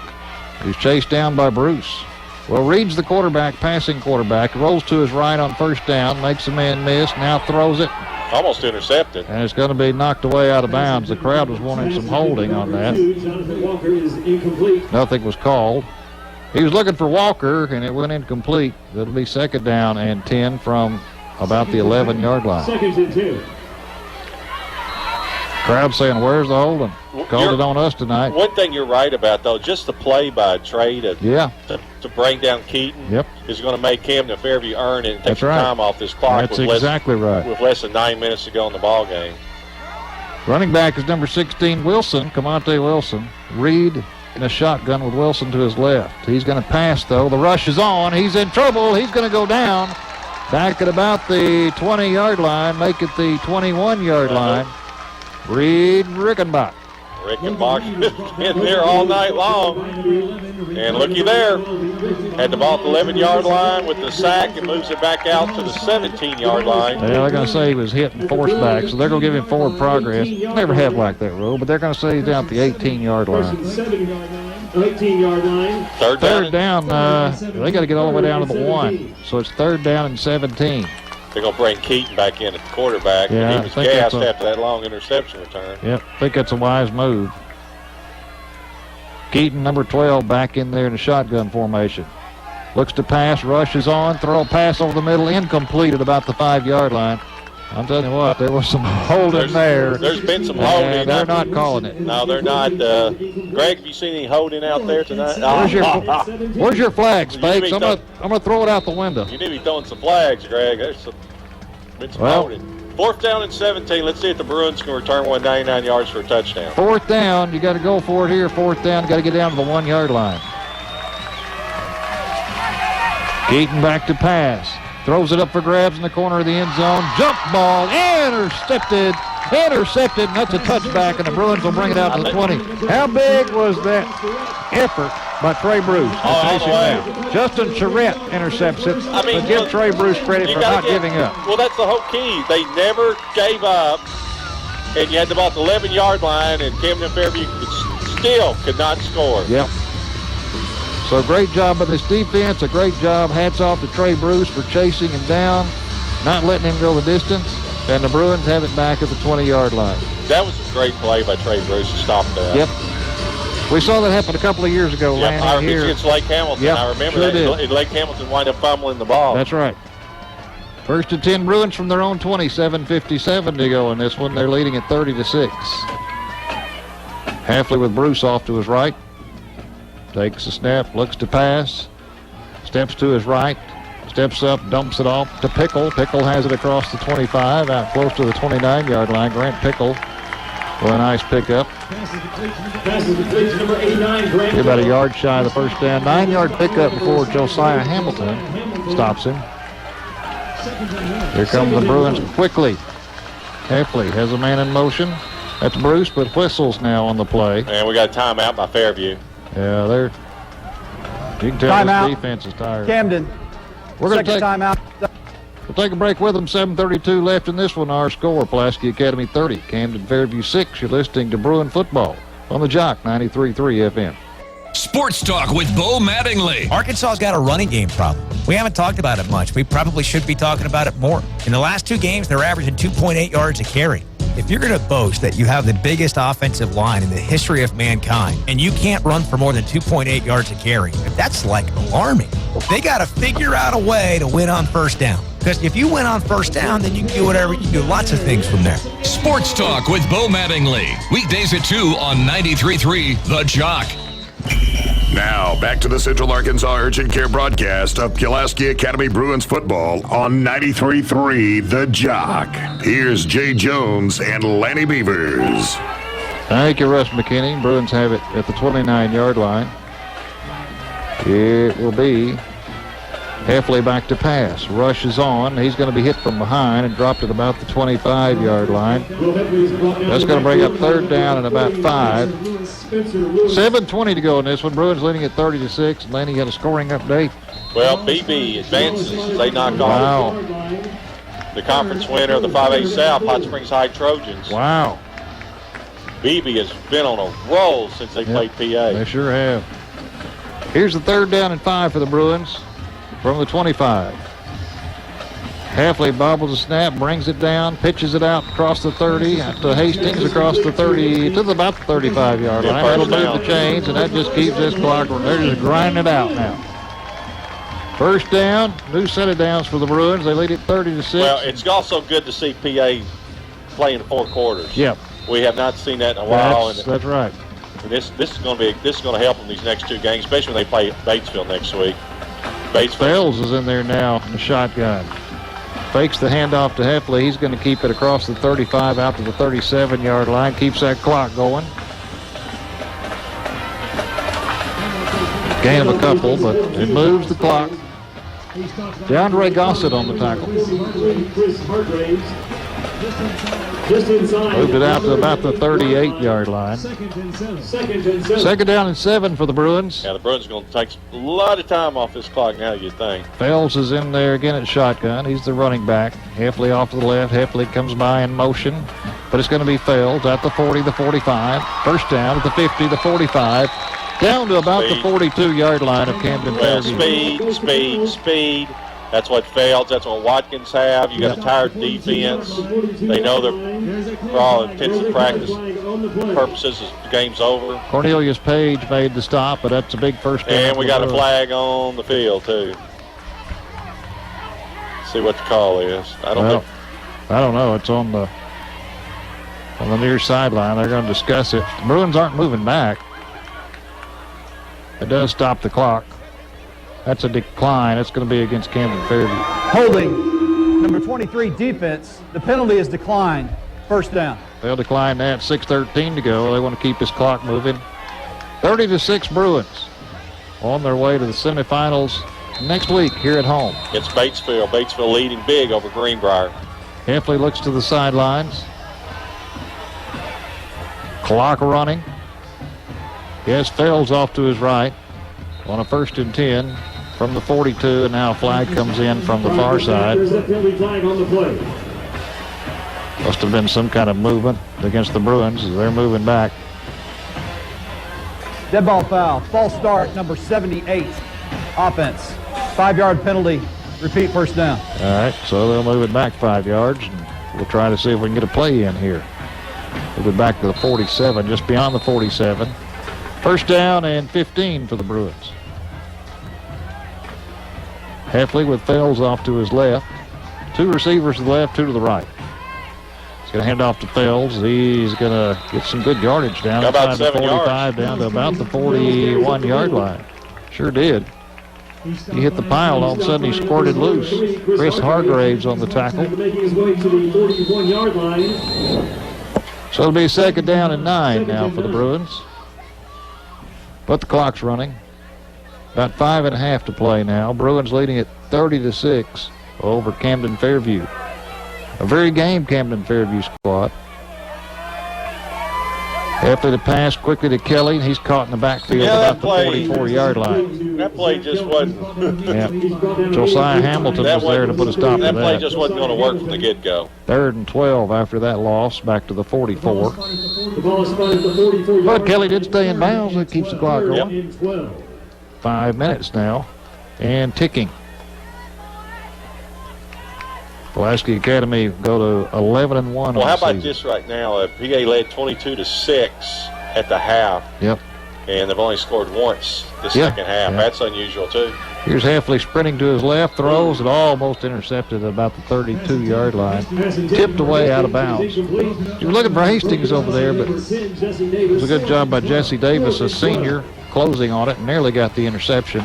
That will stop the clock, and it's 4th and 12 for the Bruins.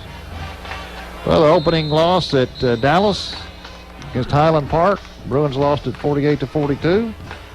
This will be 11 in a row after that one. 11 wins in a row. 4th down and 12. Heffley alone in the shotgun. 4 receivers to the left. Back to pass. Looking, throws over the middle. It's going to be caught in traffic. That's Kelly inside the 25. That's the first down. Kelly down to about the 23-yard line. Tackle made by Isaiah Gully, and that just will allow the Bruins to chop a little bit more of this time off the clock. 4:39 to go. They'll start it up again now after the chains get set. Heffley has Fells off to his right. Fells gets the call, has a hole inside the 20, down to about the 15-yard line. He's going to pick up 8 yards before Byron Keaton makes the stop. I thought Fells was going to break it. You got to give Camden Fairview credit. They're not quitting. They're tired, but they're still tackling. Down to the 15. Second down and a couple. Same formation. Fells gets it again. He's got the first down and more to the 10, down to the 5, spinning. Touchdown, Bruins. And that's what you get. You get some arm tackling right now. You got a tired defense, and Fells does a good job getting the touchdown. Feed it to him, and he takes it the rest of the way. And now it's 36-6, and Hastings on for the extra point.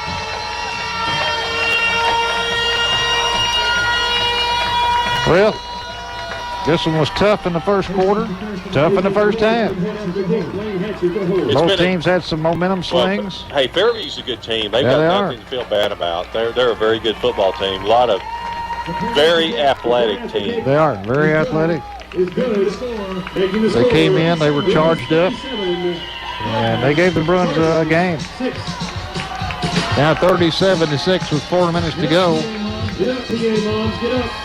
It was 6-0 Camden Fairview to start things off, and they were driving for more. Bruins had not even had a first down offensively. And then the interception by Dario Vizzi turned things around. One-handed interception. Turned things around. Bruins went down, scored, went for 2, made it 8-6. Well, Jay, how about this? Looked like a pick 6, but Trey Bruce stops the touchdown. Yep. PA intercepts, 11-play, 80-yard drive, 15-yard touchdown run by Fells, 3:52 off the clock. Well, that's the way you draw it up. A lot of hustle by Bruce as he chased down the defensive man who intercepted. I think it was the quarterback. It was Keaton. The quarterback playing defense intercepted. Looked like he was on the way for a 103-yard interception return. I think if he'd been on the 10-yard line, he may have scored a touchdown. He kind of ran out of the gas there. Yeah, then Bruce kept chasing and finally caught him. And that turned that drive around. Here's a long kick by Hastings. It's going to be fielded at the 3-yard line. Back to the 5, the 10. Looking for room at the 15. The Bruins are all over him, and he's finally going to be knocked down right at the 15-yard line. Good coverage after a kick by Hastings. So we'll see if the defense can finish things off here with 3:55 to go. Bruins leading at 37-6. Asa Brooks.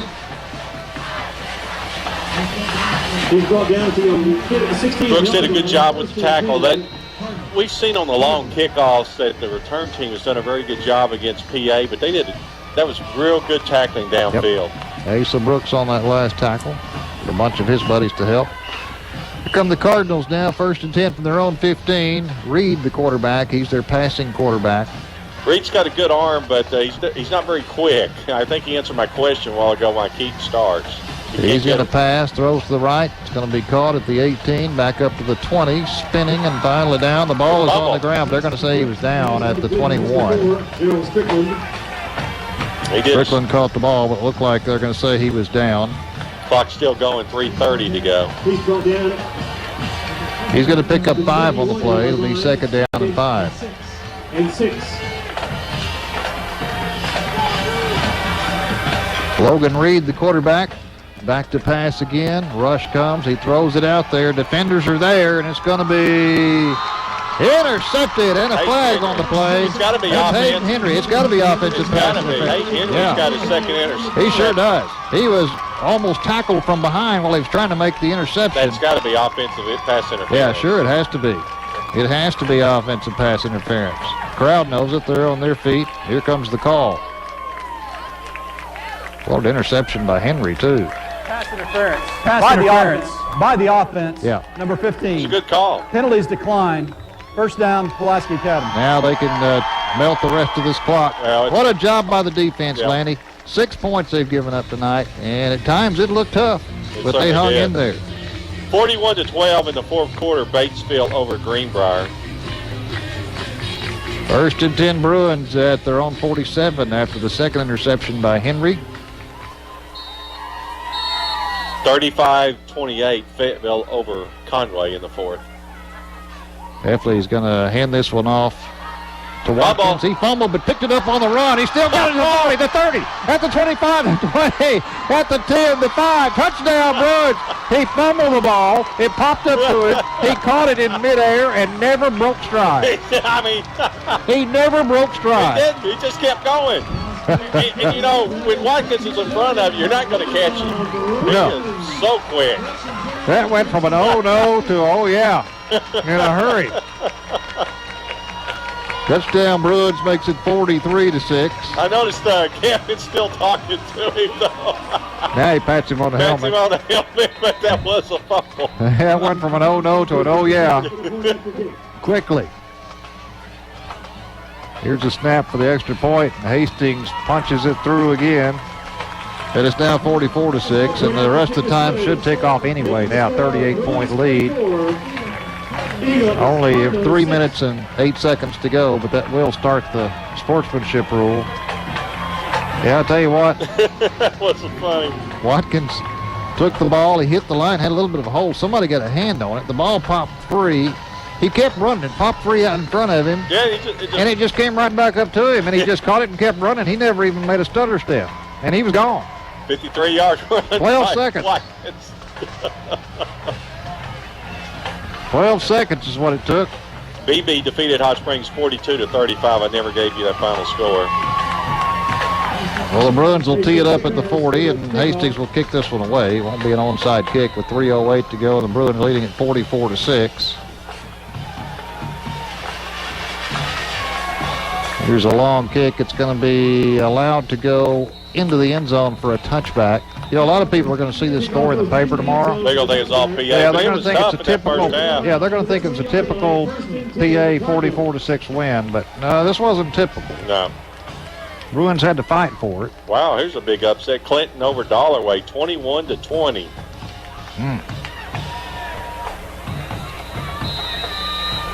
First and 10, Camden Fairview at the 20-yard line with 3:03, and the clock is running because of the sportsmanship rule. Well, the Bruins didn't get sportsmanship at halftime like they have in many of their games, but they finally got it with 3 minutes to go in the game. Well, Bryant once again does not get past the second round as they go down to Bentonville 17-7. Here's Reed, and everybody stopped. Well, I heard a whistle. That was a whistle in the band. That was a whistle in the band, and everybody stopped on the play. You know, I heard that a couple weeks ago, and I kept asking you about that whistle, where it was coming The official didn't know what to do. Everybody stopped. And they finally called it dead back at the 17-yard line. Yeah, I don't like that. I don't know. And now they're telling the band to stop blowing a whistle. Well, they blew that one dead, I'll tell you. They sure did. Well, yeah. Everybody stopped. Do you remember that? There's a game a couple weeks Yeah. ago. I said, I keep hearing a whistle. Yep. Well, that's a Loss of 3.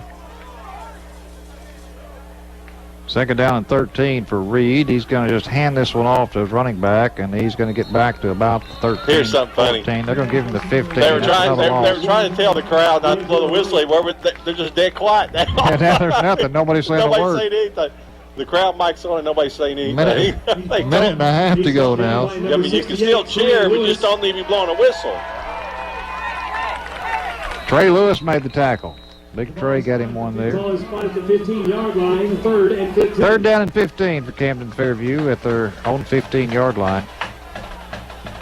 Had some strange things happen in the last few minutes.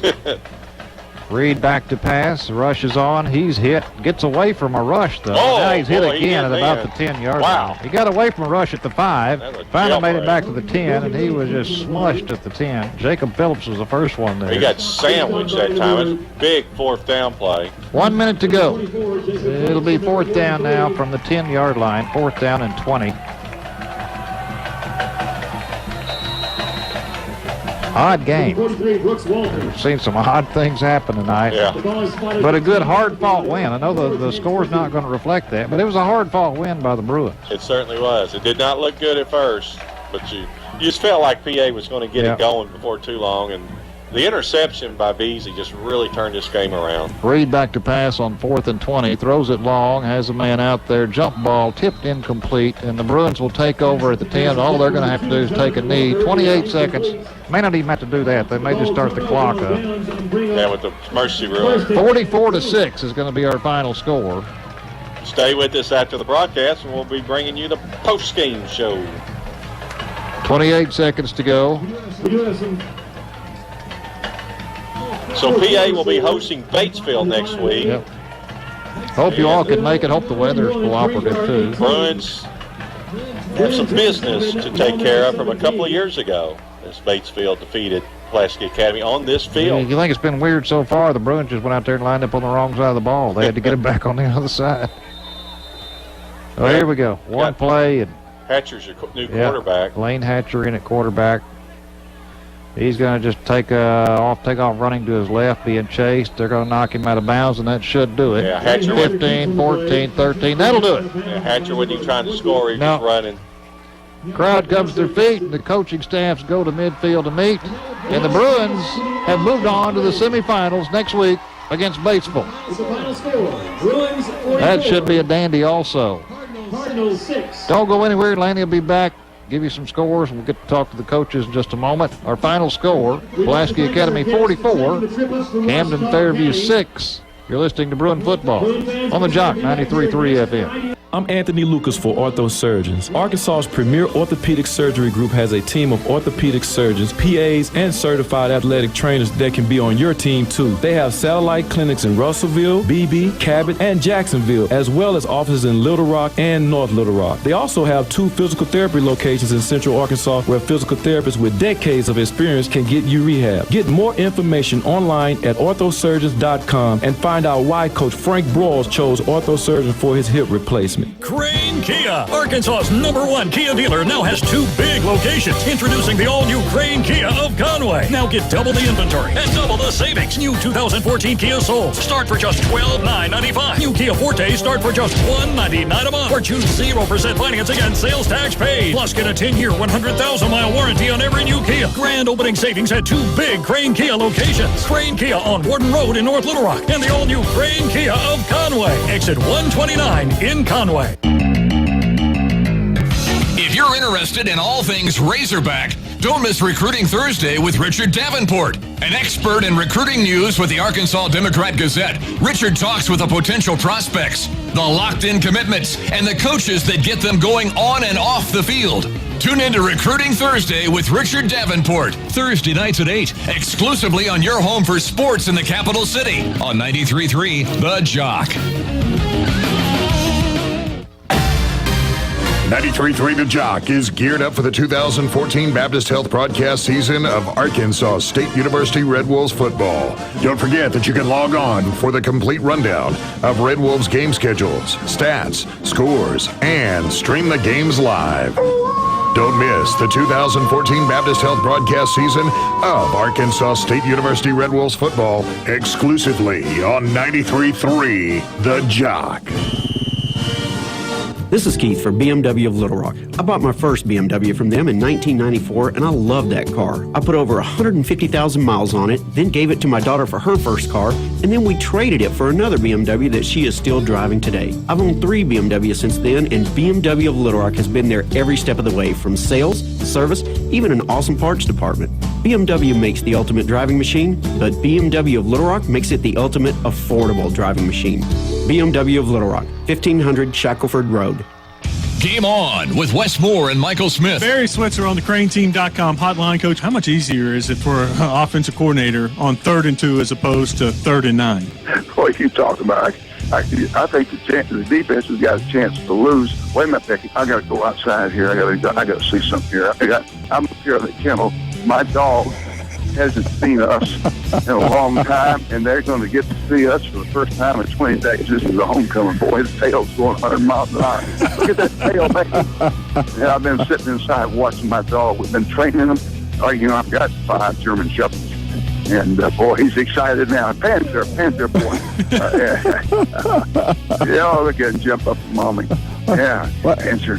Yeah, I think you need to take the dogs with you to Coach's Cabana and put them on the set. Yeah, they've been on the set, Coach's Cabana. Get your game on. Weekdays at 11 on 93.3 The Jock. Now, back to the Central Arkansas Urgent Care broadcast of Pulaski Academy Bruins football on 93.3 The Jock. Here's Jay Jones and Lanny Beavers. And welcome to the postgame show, Pulaski Academy Bruin football. Bruins victorious tonight over the Camden Fairview Cardinals, 44-6. Pulaski Academy will be hosting next week the Batesville Pioneers. Remember a couple of years ago, as Batesville was victorious here on Rector Field, Joby Hatcher Stadium, and I'm sure the Bruins would like to return that favor to Batesville. We're waiting to get a few words from Coach Kevin Kelly. What an exciting game. It's real close in the first quarter. The final score doesn't really show the competitiveness of that first half. Pulaski Academy scoreless in the first quarter and did not have a first down until the second quarter. That was off a penalty against Camden Fairview. But the Bruins found themselves down 6-0. The PAT was blocked. But the Bruins did come back and get a score, led 8-6 after the 2-point conversion was good. And then that was after a Daryl Beasley interception. And it looks like Camden Fairview is going to go up by double scores. Beasley with a one-handed interception off a middle screen, returned it 30 yards. And then it was all Bruins after that as our final score, 44-6. The Bruins only had a 22-6 lead at halftime. They matched their points in the first half, had some late scores in the second half. Peyton Henry had 2 interceptions. And the Bruin defense really came to play. Reed Rickenbach all over the field. Reed Bartholomew had a great game. Pater with several sacks in the ball game. And Pulaski Academy defense stopped the Camden Fairview vaulted offense, the Cardinals. Never were able to really get the running game going. Did have a little success with the passing game. But it was all Bruins tonight as they lead 44-6. We see Chris Amsler trying to make his way toward Coach Kevin Kelly.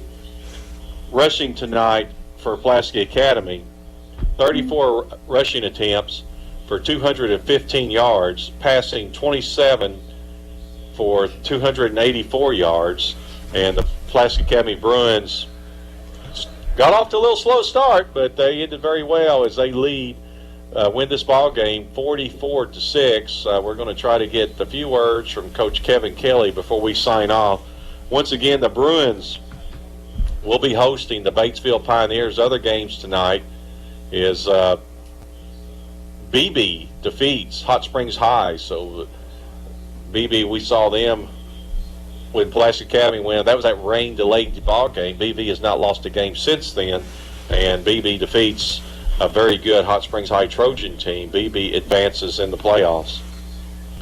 But our final score here is Pulaski Academy 44-6. Coach Kevin Kelly will be joining us in just a few minutes as he's making his way toward Chris Amsler. Just an exciting game for high school football. We'll go over a few other scores here. And I believe we're going to have Kevin coming up right now. But very exciting game for Kevin Kelly. Chris, we got to sing a happy birthday here. All right, we got a who's the birthday boy, Chris? Several, including Anthony Lucas. Oh, Anthony Lucas. Anthony turns 27 today. Happy birthday, Anthony. So after the birthday celebrations, hopefully we can get a few words from Coach Kevin Kelly, as the Bruins will once again play the day after Thanksgiving in the semifinals. Looking over some other scores in 5A football, as we mentioned, let's see, Batesville 41, Greenbrier 12. That is in the fourth quarter. BB defeated Hot Springs. And the victorious Bruins, with their crowd out on the field, celebrating after a big 44-6 win. This is the first game since the BB game that the players have played all four quarters. And what an exciting victory tonight. You can see the Bruins are all excited. They get to play once again the day after Thanksgiving. And that'll be next Friday night. We'll be bringing you the ball game as Pulaski Academy will be playing host to Batesville. Now we're joined with Coach Kevin Kelly. Kevin, congratulations on the win. I know it was an exciting game. Your players got to play all four quarters. Camden Fairview's got a very good ball team. We're out.